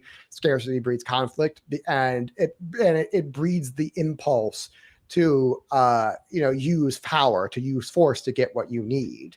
And so because obviously if there isn't enough to go around, somebody's going to have to get a lot less. And that person probably doesn't want that. And they're probably just gonna be like, well, fuck the system. That doesn't work for me. I'm going to use force to, try to do what's best for me. And you're not, and that's just basic, archetype. That's the basic first law right there, is that, this act of aggression has value, and it's going to get done to the extent that it has, it's not just value, it has marginal value, to where like, okay, because there's a time constraint, there's only 24 hours in a day, and you have to spend 8 of them sleeping at least, usually, hopefully. You only need 4. You only need 4. Yeah, it's not good, not great for your health there, buddy. It's gonna, really take hours off of your life or years off of your life on the promise. Eventually, that will catch up. But anyway, there's only 24 hours in a day, so and you have to again, remember the law of demand. You prioritize your most important actions first, and it kind of goes down from there. So you use your time to just constrain that equation to only the most important things get done in the day. So if your aggression is is below the cutoff point, it doesn't get done. And so if you have marginally more productive, more valuable things to do before you get to aggression, that keeps you from having to go there. And and unfortunately, most people are not there. Most people are actually well below that line. And where consumption meets production, and production exceeds consumption. That's really the line. And if their consumption is always bigger than their production, they're going to have some real scarcity problems, and that looks like poverty. That looks like and that is a direct incentive to aggression. And so if you're doing acts that greatly increase that scarcity, that you're actively increasing really on the flip side, because remember, law of supply is literally just the inverse of the law of demand. Mm-hmm. Well, if you're increasing the value of these acts, really you're increasing demand for aggression. And unfortunately, remember that if these acts weaken you, and we can talk about let's go ahead and talk about how, let's say you have single parenthood. So you have a lot of fornication, which causes single parenthood, or directly contribute, not cause, but directly contributes to it, and makes it far more likely, because let's face it, if you're abstinent, your chances of having an unplanned pregnancy is virtually zero. It's unless you get raped, and again, those statistics are virtually zero. Virtually 0% of the time is that are those unplanned pregnancies rape. Just doesn't happen. It does, but it's extremely rare. I think the last number I saw from a Planned Parenthood was 0.02. Yeah, or 0.07. Something very low. That sounds about right. There's a higher percentage of abortions recommended by doctors for medical life of the mother than there were incest abortions. Yeah. Very, very rare. And but if fornication on the other hand is like the 99%. And again, not all of those get aborted. And quite a few of those actually are carried full term, but they never have a father. And you don't have a father to really give you that security and structure. You grow up with your whole life being insecure, and you don't have a male role model in your life. And for women, that's really bad. It causes promiscuity because they're insecure and they want that validation from a man that they never got from a father. And and that's not good. It causes prostitution and drug use and all those other things in women. In men, it's a whole different story. It causes all sorts of crime and I think it's like 10x's or something like that. The chance of suicide in men, like not having a father. And it's like, so when you talk about how these things make you weak, they greatly increase the amount of mental illness, greatly increase poverty, because by definition, there's only one income supporting you. And now, and by the way, that one income is barely enough to support the one person who's producing it. And now it has to get split over a whole different person. Yeah. It's like, it's an immediate recipe for poverty. And so and by the way, again, go back to the start of this discussion, who gets the worst of the, who gets the worst from all predators or criminals or state alike? The poor people. Why? Because they can't fight back. Yeah. It's like they don't have the resources to effectively fight back or at least or even remove themselves from the predatory environment where all the criminals are. And that's just, and because if you're a predator and you're assessing risk reward, you want to predate in an area that well where you live. And and you want to be able to really run to safety really quickly, and you want to smash and grab and run and then get off the street, because that's how you don't get caught. That's how you minimize your own risk. And again, this is all just rational praxeological behavior. If you're a sociopath, and which again, those exist. You can't just imagine a world where sociopaths don't exist and aren't a substantial portion of the population. And they don't always work in government. People. That was something that Jared had to bring up on the podcast. Is that seriously? The only libertarians think evil only exists in the state, and they completely ignore evil existing outside the state. And it's like evil exists everywhere. People, I'm beginning to hate libertarians. I really am. Well, this is why I'm so happy with, like Dave Smith going out and spreading the message, because he creates a whole bunch of new libertarians who haven't had the lobotomy yet. The libertarian lobotomy, as Matt Erickson likes to call it, where you just lose all of your sense of reason and you're disconnected from reality.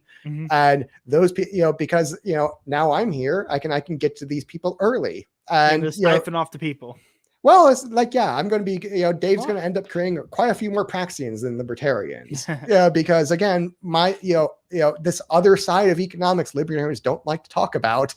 Really, it makes sense for a lot of people who are coming from that more right-wing point of view of, this is where all of that comes from. This is why all of that works the way it does. Yeah. And and it really just sets up and frames and explains the rest of the problem, that libertarians don't like to talk about. And because they're not talking about it, well, okay, more for me.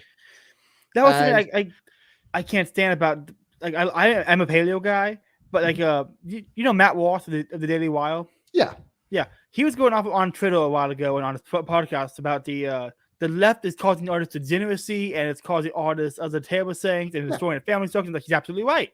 And then when you had a few paleo guys top of him, like, it's because of the welfare and Federal Reserve, he responded with, "I'm talking about death of the family, and people are talking about economics, and it's sad." I'm like, come on, you're so close. And they're not unrelated.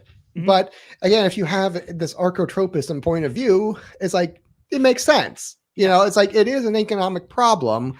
And yes, like the Fed and all of these other institutions are making the problem substantially worse. But the problem existed before. It predated the Fed. It predated the welfare state. And really, and if you understand it properly, actually, those things were created in order to facilitate that.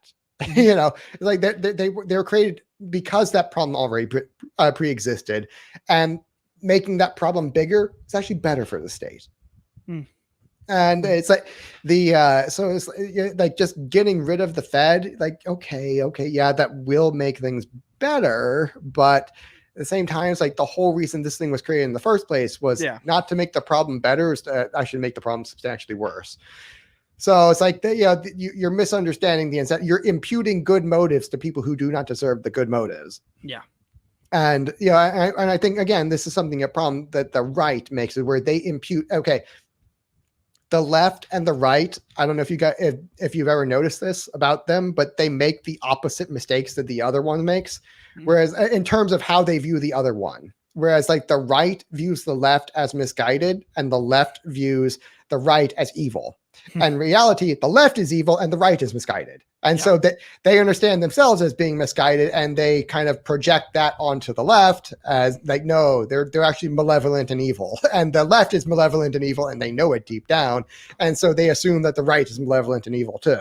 And they basically project themselves and their own biases onto the other. And unfortunately, the libertarians are right there making the same exact thing, where they believe that both sides are just misguided, because again, these guys their libertarians are much more to the right, depending on the type of libertarian. Because if you have a left libertarian, they're actually kind of in the middle, because they have, if you understand that, because archotropism, this aggression actually has two demand functions, not just one.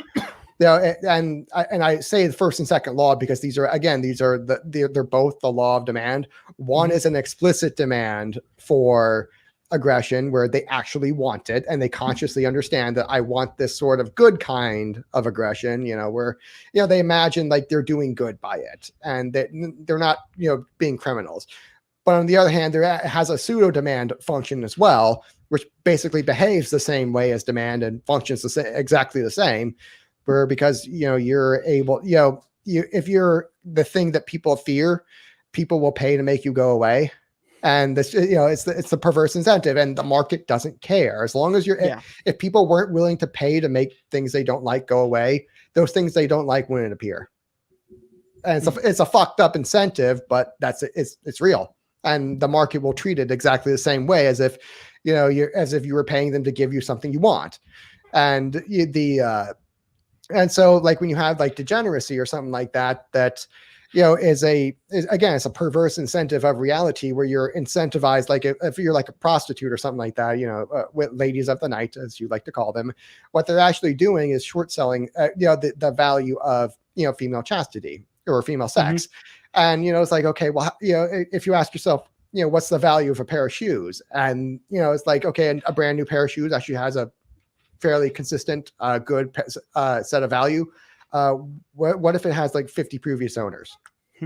Doesn't have the same value there, does it? And what they're actually doing is selling short. It's a short sale. Imagine you're selling it really is like a multi-million-dollar asset that normally if you were to express that value in a marriage contract, it would be worth probably very high 6 figures, low 7 figures over its lifetime.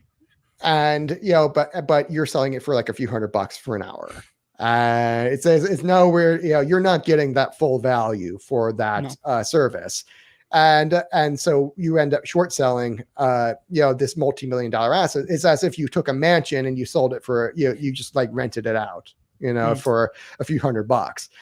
That's it's like really, it's like the price should be at least a few thousand a month locked in for like a 30-year mortgage or something like that. That's the actual value. But because you're cycling so many short-term renters and tenants through it, it's going to degrade in value over time just because it's a consumable. And the same thing, and that's true with all sort of degeneracy, is it has that characteristic of it if it greatly reduces the value of society or of a resource, and or it's not maximizing its value the way it should. If you're again, because with like in a marriage contract, that's the you would have a lot of extra production. You'd be splitting the cost of living together. You'd be producing income together. You'd be producing children together, which are a wealth for society. That's more wealth for society. And there'd be all this extra production that would happen. But because you did it in this very narrow context, none of that extra production happens. So in fact, you've actually decreased the value of society, and you squandered it you've really just squandered a multi-million-dollar asset. And you do that enough, you end up with a very, very poor society, which again, the scarcity is a direct demand for aggression, and that's not what you want. And sloth is another obvious one where, okay, if you're just not doing the production that you're supposed to be doing, and you're consuming more than you produce, that's also decreasing the wealth of society. That's increasing the chances of aggression.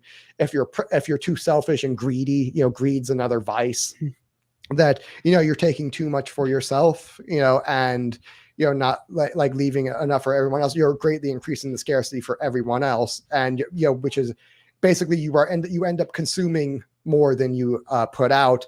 It's the same problem, and you can do that with all of the 7 deadly sins, or which are really the same 7 types of sin, which are different, but they all have the same thing, the same common thing where they minimize production, or they're actually directly contrary to it. And there's 2 kinds of sin. There's vices and violations. Violations are the ones you actually punish, whereas vices, you don't really punish them, but you're supposed to discourage them because they're actually really not good. Vices are not crimes. Last time They're not Great crimes. Book. Mm-hmm. Great book. And the Aquinas made the same point, where it's basically the Aquinas test of, what do you do with this? Is this a violation or is it a vice? And if it's a vice, you don't punish it, and you might regulate it, or you might put a tax on it, but you can't really go overboard on that, because that just makes the problem worse, not better.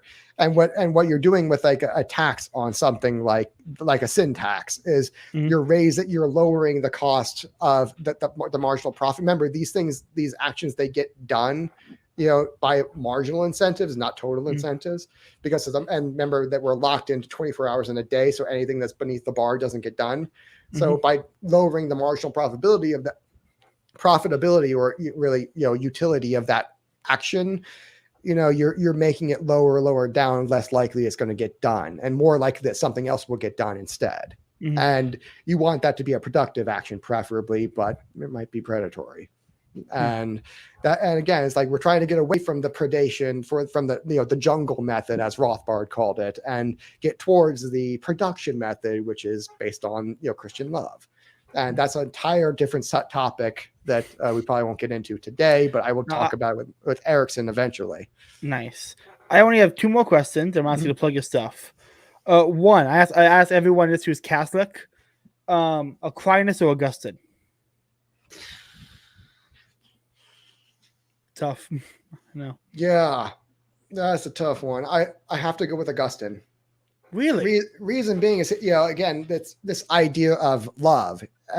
Is the single most, Christian love really is the single most important concept in human history. And it's like, that you really just divide it before and after. And Augustine's the one who cracked the code on it. And Christ and God, obviously they had it first, and they didn't quite elaborate on it the way you would wish, but they told you enough. If you just obeyed the order, if you just obeyed it, it would work, and you don't need to understand it.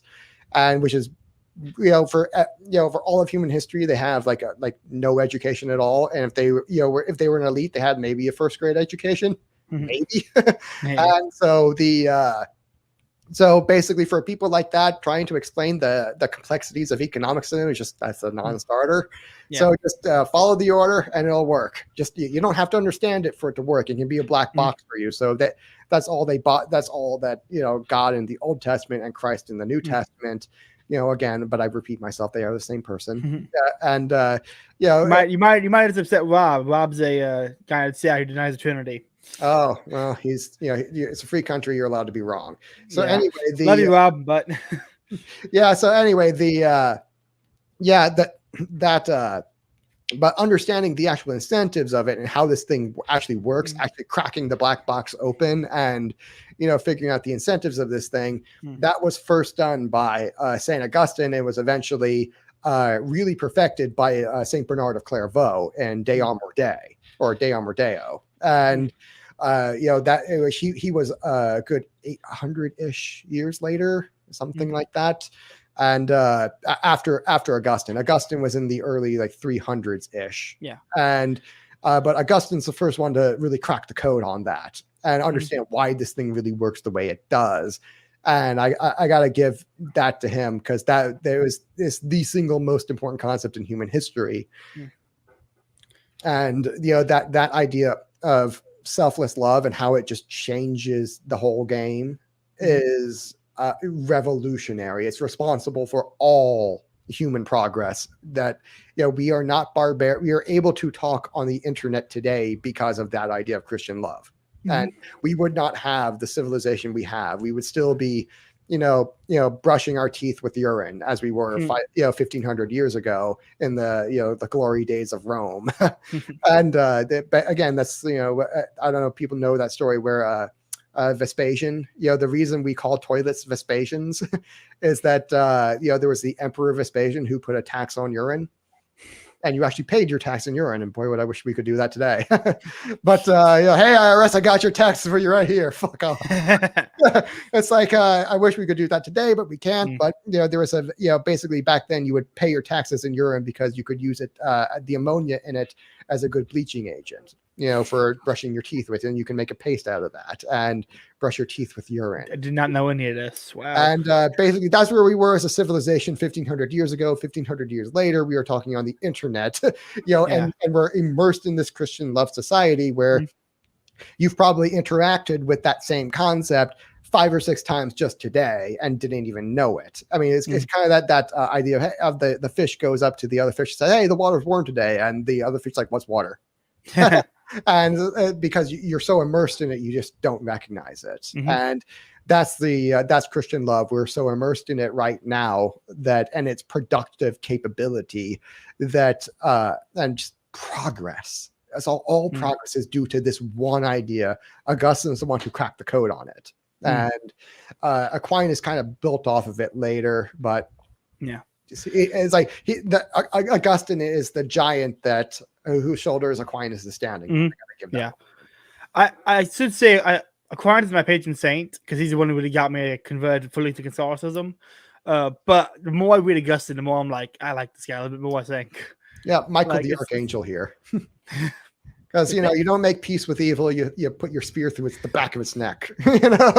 I always love that image of Saint Michael the Archangel, putting a spear through the devil's back. And of course, he's the patron saint of paratroopers. Because again, he's the first one to throw a leftist out of a high place.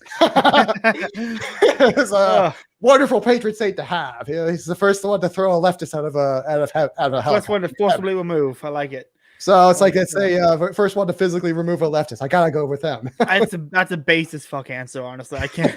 That is. Okay, last question. This is something I hear thrown at the paleo praxis post-lib people a lot. Are you guys just libertarians with a GOP fetish? I don't know what to tell you, man. I'm actually going to be successful. You're going to be, you're going to be in a boxcar. So it's like I don't have a boxcar fetish, and I don't care about being the most principled person. I care about winning. I'm making a patch for my my plate. I'm gonna alma carrier and get a patch on it says it says a boxcar libertarian. Yeah, and I started having this meme because there was a debate a while ago with Gene Epstein and Bhaskar Sankara, who was like the good debate. Yeah, it was a good debate, and it was over like socialism versus capitalism or something like that. And there was one moment where Gene turns to Bhaskar, he's like, "Learn some economics, Bhaskar." And I'm starting to use that a lot more with libertarians, where I call them Bhaskar, and I say, "Learn some economics, Bhaskar." And so I just wish that they would learn this other side of praxeology, which they kind of just like to pretend doesn't exist. And it's the source of all of our problems. It's the only thing, a lack of understanding this is the only thing that's held them back for 70 years. And the fact they just don't want to understand this and are just or whatever, and they just don't want to understand it. If they would just understand this, it really tells you everything you need to know about how to beat the government, how to beat the state at their own game. Yeah, like I think I saw on a photo once, like Mises literally wrote about like the state will exist because of incentives. Like he wrote something like this similarly. I saw that. Yeah, and again, it's like you see this with like the three great writers of libertarian, Mises, Rothbard, and Hoppe. They'll go right up to it and then they'll just won't engage with it. And it's like you're ready to make the correct conclusion and just take it to its logical conclusion. Like, come on, man. And they don't want to do it. And because the great thinkers of libertarianism never went and took this actual concept through to its logical conclusion, it's like, this is like the other third of economics that you're not engaging with. That if you just did it, it would tell you everything we need to know about what to do or what to do about it. And they just don't want, they don't want to engage with it. And I don't know what that is. But I mean, the reason I say it's 1/3, if you look at the state's normal proportion of the economy, it's about 1/3. So, I mean, last year was well over half, but it was one shit show every year. But normally it's right around 1/3. So if the state is around 1/3 of the economy, and and you can add crime on top of that, it's like, well, okay, let's understand that. Let's engage with it, and let's understand why this thing is here, and see if that can inform us of what to do about it. It does, and that's the anti-tax. And I wish I really do hope the LPMC will help us install a few of these anti-taxes everywhere, because I don't want just one or two. I want tens of thousands. I mean, there's 20. Speaking of tens of thousands, what town in Texas is the trad Catholic Liechtenstein going to be established in? From Rogue Coyote. Trad Catholic, I don't know. The first Liechtenstein is looking like it's going to be Lockhart, where Buck Johnson is, because he's the first person I really want to put in power. And he is the only person who would make me want to leave Florida. Yeah, and but in Texas, that's probably going to be Lockhart with Buck Johnson. However, the first one, in the United States is probably going to be in Lake County, Florida. The reason being is that's where I'm from. My father is a attorney there, and he's very, very well connected with the local governments in that region, and he's on a first name basis with all of the city council, the city councils, and he's known all of them for 20 years. So it's like if there's a place where I want to, and with one of the not city council, county councils, I was on a cross country team with her daughter, for several years in high school and middle school. So it's like, they know me, they know my family, but they have all of the proper connections right there to get it right the first time. And this is where, like, if there's going to be a bug, this is where I'm going to find it, is in the implementation. I don't want to get blown. I want to get, if it's going to blow up in my face, I want to figure that out. Like, where there's a controlled environment where I can probably recover from it and, make it better. Whereas if I do it in Texas first, I don't have the connections here, and I don't know what might go wrong, or what the pitfalls might be, or how to re-engineer my sales pitch to properly account for what unknown incentives there might be. Because I can't quite think of everything, but I can think of quite a lot of it. But so Lake County, Florida. Florida is going to be set. We got Sopus up in one place. We're going to have you and Dad there, and I'm setting up the group now for the Polk County people. We're going to try to work on Polk County. Florida is going to be set, man. King DeSantis, here we come.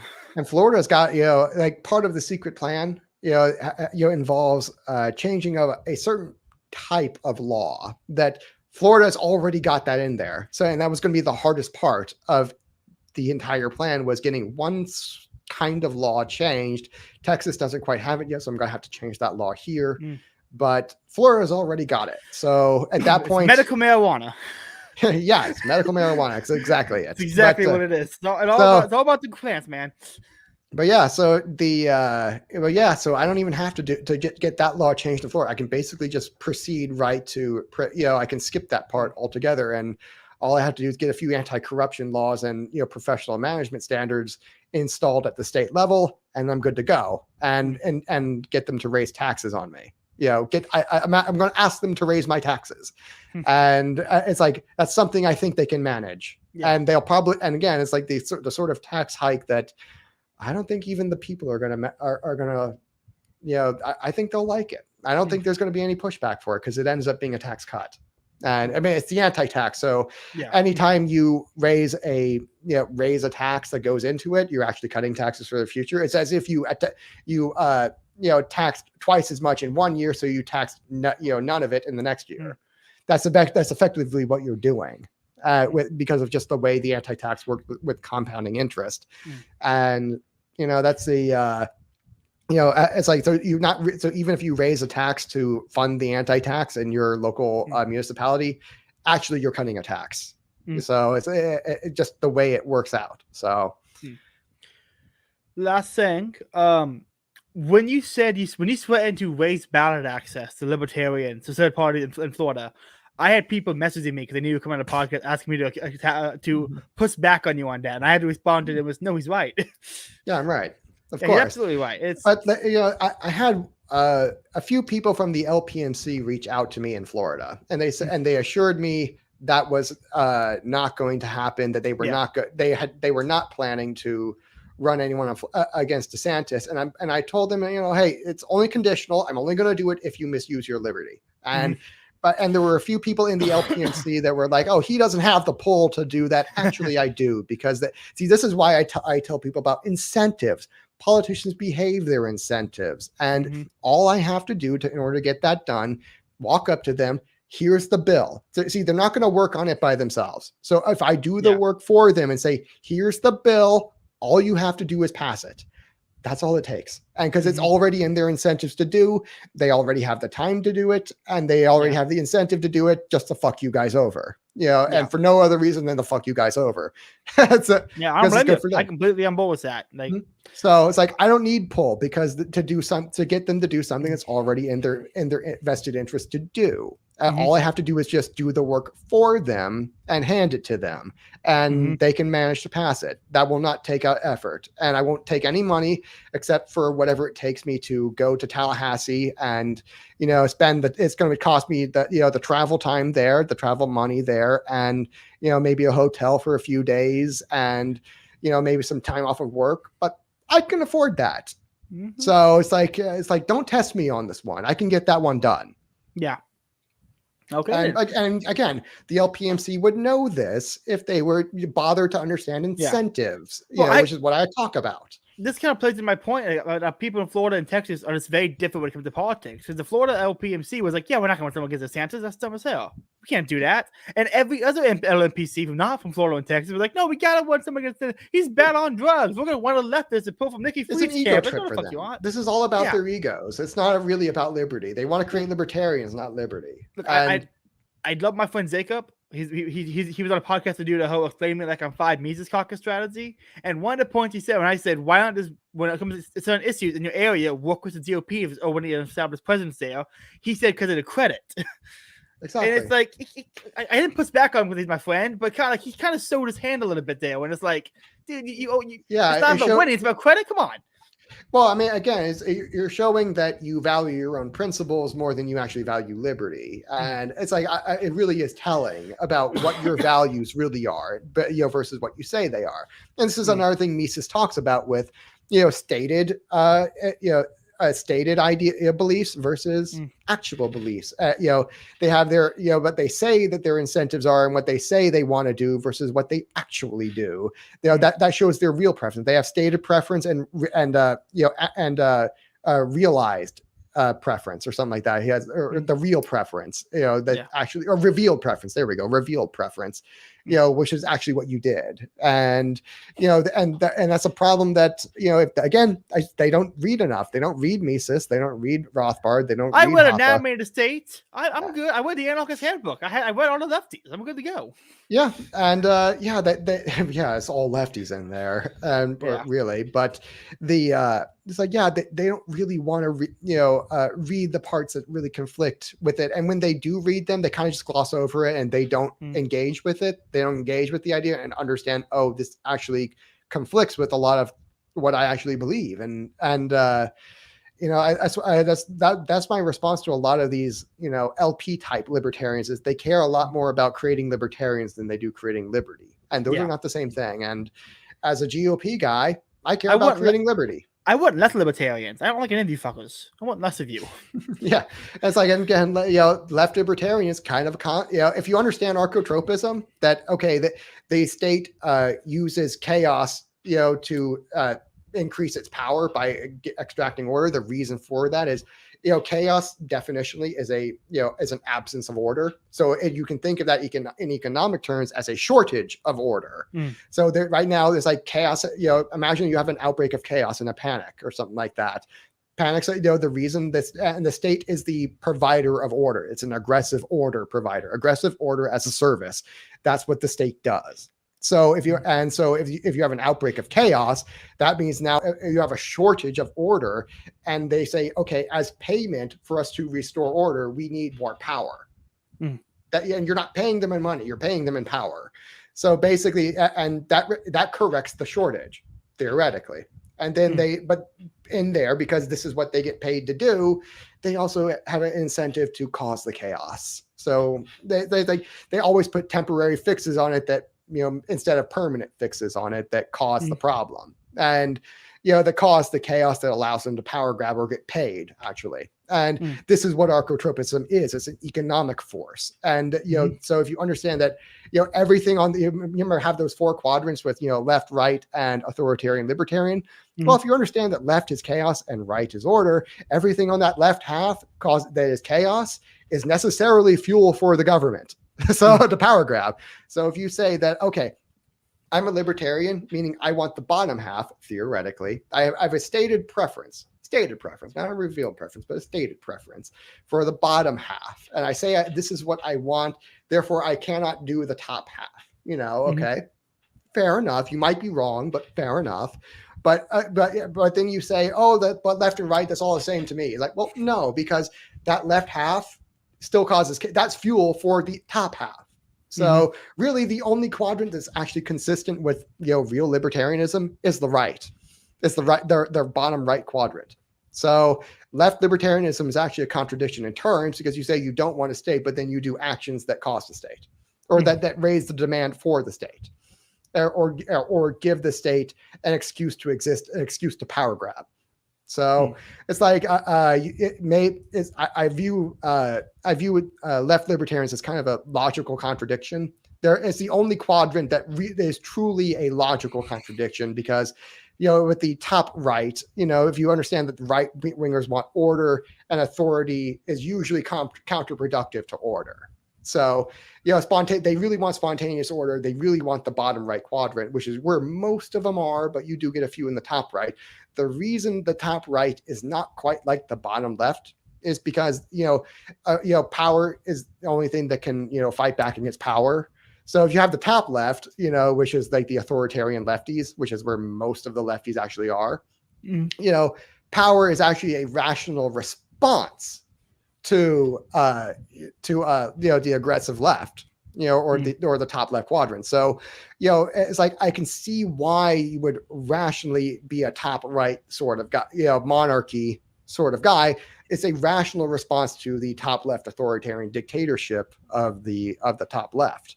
So it's like, it's not quite as irrational or counterproductive as the bottom left quadrant is, although it still kind of is counterproductive to its own ends. You really want if you're a right winger, you really only should want the bottom right quadrant, not the top right quadrant, because authority is usually counterproductive to the ends of liberty, unless you're at the top left, which is like the worst.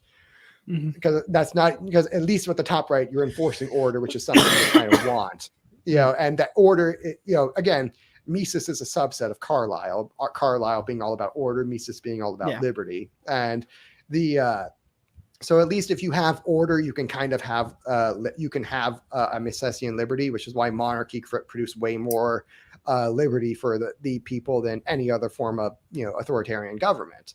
Again, it's more, not maximum. I think Hoppe's anarcho-covenant idea is still true. It's still more, that would be better than a monarchy, but that is not what we have right now. But what we have right now is the top left authoritarian, and we'd like to move away from that. And so it's like the top right just is not as irrational just logically contradictory as the bottom left. So if you say you want left wing chaos, and they don't say they want chaos, but this is exactly what that leads to. If you say you want liberty, but you're creating chaos, That's absolutely a contradiction. It's like you can't. This it's like saying I don't want a forest fire, but I'm like dropping gasoline everywhere in the forest, and on the forest fire, you're actively making the problem worse. So it's like this is not going to work out for you. So this is inherently contradictory. It's the only quadrant that really is that way. We've covered a lot of topics. I've learned a lot, and I understand how much I don't understand about archotropism. It's an economic force. Just start with the understanding that this is the first law is your law of supply. The reason it's a the reason that its value is relative because the value again is the value of my predation against you is relative to your ability to defend yourself against me. So again, and you see that in the second law, which is like the law of demand for predation. And it's a different way of thinking, but this is all economics. All of archotropism is economics. It just has an appearance of thermodynamics, which is very interesting that it just happened to be that way. But I'm I'm going to school to get an economics degree, so I'm hoping though once I get more, in economics, I can start drawing better conclusions. It'll click with you, and the more you think about it, the more it will make sense. I've noticed that the more podcasts I watch on, the more I'm like, okay, I can start I've started using it in my arguments, and I'm like, this is starting to make sense. When you start to see and you just look at the left. That because remember, you really when you love something means you really understand it. They have such a love for power. So when they talk about how it actually works, believe them. And this is where that comes from, is because they really understand the value system of power. And this is where I got it from, was watching them, empathizing with them, trying to put myself in their shoes and really learning to love my neighbor. That's really what that was. Speaking of looking at the left, love your enemy. Speaking of looking at the left, hopefully it looks you're available. I'm trying to see if Pete's available. We're gonna try to do that live reaction to what Marcus got right by Harper. What's it be? I've watched it. I think I watched it 3 times now. I love it. Love Harper. Yeah. When I first saw it, I'm like, how is it this long? And I watched it, like, oh, it makes sense. He's not wrong. That's the problem. Is that basically when Mises started it all, there was a big jump from Mises to Rothbard, which is basically where the LPMC is. They're not really the Misesians, they are the Rothbardians. They are the Rothbard caucus, not really the Mises caucus. But the bigger jump was from Rothbard to Hoppe. Because Hoppe basically proved in getting libertarianism right why libertarianism basically has to be a right-wing ideology. I can prove it in about 2 seconds with my archotropism. But again, it's like the jump from me to Hoppe, from Hoppe to me is actually not that big. Yeah. It's really, really small actually, because they walk right up to it and then they just don't engage with it. And I was like, actually, I'm going to engage with this, and we're going to talk about it, and we're going to have that uncomfortable conversation. Last question. I keep saying last question, but I keep having things I want to ask. Have you read Against the Left by Lew Rockwell? No, I have not. I highly recommend it. It's in my opinion, it's Lew Rockwell's best book. It not only is it based as hell, because it has some like Rothbard quotes against feminism, where it's like, you say men will never understand, but if we'll never understand, why do you keep talking? Like, it just has some really great like Rothbard, Hoppe, Lew Rockwell quotes against egalitarianism and leftism, and it has a whole chapter on left libertarians. Okay, and it's amazing. I got it yesterday and I finished it immediately. Like, I sat down, but I did not get up. I just is it short? Yeah, it's okay. There we go. Okay. Yeah, it's just like basically an essay. Pretty much. It's a bunch of essays. It's like a compilation. It's so good. So I'm doing a podcast on end of the month, and it's gonna be great. I'm gonna tag a bunch of left libertarians. They'll be like, this is why you guys suck. I'm gonna tag them, and then conflict does not help us. It's like I've kind of learned that, and why I have the best reputation of the Praxians is that I'm pretty conflict averse. I try not to be provocative. I try not to be insulting or demeaning unless you're a lolbert and you come at me and then I respond to you. But so many times I've typed out a tweet and then deleted it. Oh, that happens to me all the time where I'm like, I'm better off not saying this. Yeah, I used to not be like that. Yeah, the one book that I'm going to be doing a podcast on is How to Win Friends and Influence People. It has nothing to do with libertarianism, but it's basically like the Machiavellians, but for autism. The way Machiavellians is for libertarians, and how much of a revolution in thinking that is.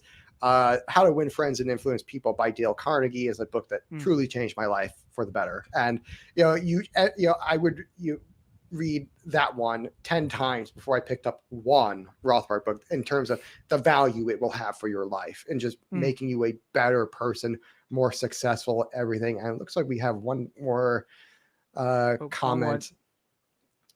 Popular Liberty. If I wanted to better understand everything you've been talking about lately, where would I start? With archotropism and strategy, it's a lot to follow when I don't have as much time to follow everything. Basically, I'm the only source for it right now. Unfortunately, the libertarian thinkers really, they didn't get into it. They brushed past it many times, where they just kind of went right up to it, talking about it, and then didn't engage in it. And so, as far as I know, I'm the only one to ever engage with it. Hoppe kind of engages with it a little bit, but not really, not the way I do. Whereas, he does it, it's kind of as a tangent in passing, and where he's trying to make a different point. And if you're not looking for it, you won't notice it. And so if you're trying to understand what I've been talking about, I would, again, I'm the only source for it right now. So you would have to go to my talks, maybe with Pete Canones or Mark Clare. I did another one with Sal the Agorist on my channel about, where I really got into the economics of it, because I started with basically the conclusions. I decided to do it that way because, again, people don't really understand economics, even though they're libertarians. Yeah. So I started there, with just the conclusions to just understand that this is what it does. And this is like the thermodynamics side of it, which was where I started with it. That the reason being is that way I don't have to explain the economics to people. I can just give them the conclusions and show them the examples of why this is the way it is, and then give them a basic understanding of why it is the way it is, rather than getting into the full economics or praxeology of it. And with Sal the Agorist, I did get into the praxeology of it, though, and I got for every single law, you got the reason why this thing is that, based on economics. Gave you a little bit of an example, the definition again of archotropism, of why the state is able to extract power, or from extracting order from chaos. The reason being is because chaos is a shortage of order. It is the supplier of order in the classical liberal sense. So anytime there's a panic, that means there's an outbreak of chaos. That means there's a shortage of order, and you pay them to restore order in power. And the first law is basically your law of supply equivalent for predation. Where it has value, that's why I do it, and I do it to the extent that it has value, or to the degree that it has value. And the second one is your law of demand, where basically to the extent you're a weak pussy, that's the extent you're going to get get predated upon. And third law is basically the idea that all that it's something every Misesian should understand, that the value of everything is subjective. That includes the value of power. The third law is that the value of power is subjective. Including means subject to time preference as well, and subjective to all preferences. And fourth law is basically that time, and is that power itself. I define power as force over distance and time. What that's telling you is that the value of power is constrained by time and space. So in other words, time and space, time and distance, as I call it, is these are costs to power. Logistics is a cost to power. And I had one video on on that exact topic about war with China, and doing a geopolitics analysis using the fourth law, showing why logistics are a cost to power, and and applying that to war, a potential war with China, between the US and China. So that'd be a place if I was, you want to know about the fourth law, and why logistics, again, time and distance, time and space are cost to power. That that war with China video on my channel is a really good one. For the fifth law, that's basically based on the law of diminishing returns, and the idea again, the idea of diminishing returns is that, as the more you do the more you do an action, the less value it's going to end up having, less marginal value is going to end up having. That marginal value diminishes over time. Like if you eat a candy bar, what's the value of the first candy bar versus the third candy bar? It's like that by the time you get to the third one, it's not the same. It's not doing it for you anymore. And that's the law of diminishing returns. The power has an equivalent thing where, the fifth law of archotropism is basically the second law of thermodynamics verbatim, that, all power is subject to entropy and accumulates entropy or chaos over time. And the reason for this is that when you set up a power order, because it's not responsive to to really consumer demand at all, it has very, very limited demand, or very limited response to what the consumers actually want, because again, it has two demand functions and it can go by either one, and it prefers the latter one, where it prefers not to be responsive to customers that it wants. So it basically, when it's established, basically it's the same thing. And then the rest of society changes. All the technology changes. The wealth of society changes, but this thing stays the same. So it's like eventually what you end up with is a order that was made for one time in one place and one, set of incentives that just no longer exists anymore. And this is why, it loses value over time, because it's just not good, and it's not what you need at this time anymore. It doesn't fit the society anymore. This is Bretton Woods. So, and so that basically that, your value of a power order diminishes over time. And and that's basically your law of diminishing returns. So in the sixth law of archotropism is based on pent up demand. So what happens when you have like a price floor or something like that, or a price ceiling, or effective price floor or effective price ceilings, you get a pent up demand or pent up supply, and the market can't correct. The market can't hit equilibrium. It can't clear. And so when you accumulate that over time, let's say you have a shortage of order for a really, really long time, which, by the way, those usually get corrected very, very quickly. So what will end up happening is that you have such a demand pent up for order that it usually explodes very violently. This is something that when you have like a like let's say like World War One, because you'd had 1,500 years of relative peace with Christianity and Christian monarchy. You had such an accumulation of wealth in society that was very, very abnormal for human history, in a very broad sense, that the amount of accumulated wealth we had was very abnormal. And so again, if you understand that order and chaos, these are mutually exclusive. So anytime the right really overreaches, that the left is going to turn reactionary and get violent. And they're going to want the chaos. So eventually you have the right overreach for like 15 centuries. And by overreach, I mean, created all of human progress. So created human civilization as we know it. So that was the right overreaching.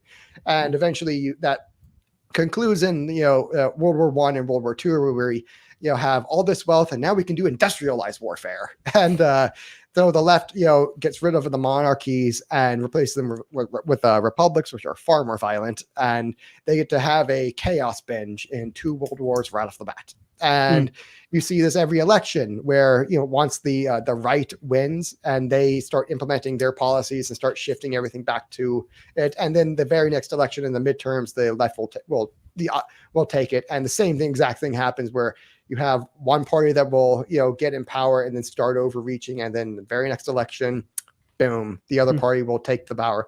And again, it's because what you have with an election system is a very imprecise price system, where it's basically, if you imagine the curve, it's a parabolic curve that where profit maximum is kind of at the top of the parabolic curve. Well, because you can't exactly hit that, you have to go over and then over and then over. What you get is a consecutive cycle of either the right is having a pent up demand for order, or the left is having pent up demand for chaos. And and they're getting pissed and getting reactionary. And this is what pent up demand looks like when you have order and chaos are mutually exclusive. And This is, and this is where the sixth law of archotropism comes from, that, an overreach from one side demands an overreach from the other side. And this is due to the forces of pent up demand. This is why I say the sixth law of archotropism is a really explosive one, because it usually is explosive. And, sometimes quite literally. And that's the economic analysis of economics, or the praxeology, I should say, behind archotropism. And again, I'm probably gonna clip that entire right there and just put that out. It was a separate video. Yeah, and that was great. Yeah, that sixth law of archotropism. Remember, from thermodynamics, for every action, there's an equal and opposite reaction. Mm-hmm. Right there, for every overreaction of one side, there is demanded an equal and opposite overreaction of the other side. It demands it, and it's not necessarily going to supply it, but it does demand it, and it will happen eventually. It will get supplied eventually, because it does get pent up. So, this has been the longest podcast I've ever done. Me too. Awesome. Look at us doing great long podcasts. It's because we're Catholic and we know how to set up. We just keep going. Where can people find you at? What are your plugs? You can find me at Popular Liberty on Twitter, and you may or may not get a response from me. If you definitely want to get a response from me, you should go to the Popular Liberty Supporting Listeners group at subscribestar/popular-liberty and sign up. I have a a supporting listeners group where I do AMAs there. I do a share a lot of memes. I'm very, very responsive in there, and you can ask me any question and I won't make fun of you. And I will give you a real answer, usually very, very long. So if you want to read any of my articles, I've written articles on archotropism and the anti-tax, and those are on my Subscribestar right now. And you can read those. They're about 5 pages each. And be putting up another one on the archotropism part 2 later, where I'm going through the economics of each idea. The first archotropism is a good 5 pages, good 3,000-ish words, and you're about to get part 2 dropping in maybe a week or two, and which will go kind of continue on. I'm going to go through the that 5 minutes where I'm explaining all of archotropism and the economics behind it. I'm going to be doing that in great detail on these articles. There's so much to read. You libertarian people. I just bought I got all these books to read over here, and you're like, I'm gonna put my multi-page series on power. It's like, oh yeah, I want to read it, and I'm gonna end up reading it. I'm gonna be on my phone reading. I'm gonna look at my bookshelf and be like, I paid for that, but this is better. But yeah, the best way to get any information out of me is to pay me for it. So Subscribestar/Popular Liberty, and that's the best way. And for anyone in the Power Broker elites, I will be doing a one-time, explanation of the GOP strategy. That's at the $17 a month level. If you're in there, I will be, you will get an invite to the GOP strategy when I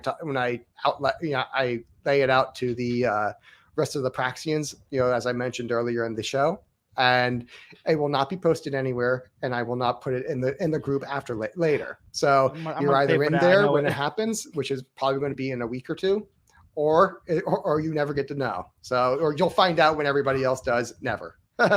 It's like, maybe in like 2 decades after I'm done, mopping the floor with the government, or getting them to mop the floor with themselves, really, because this is the Gideon strategy, and how I go about doing that, using their own incentives against them and weaponizing all of that.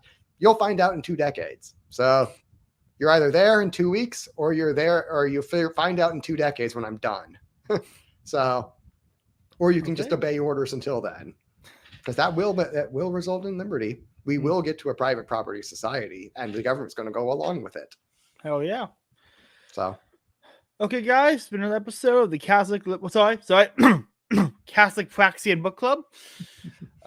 Read more books, join Meet the GOP, and continue to hate the left.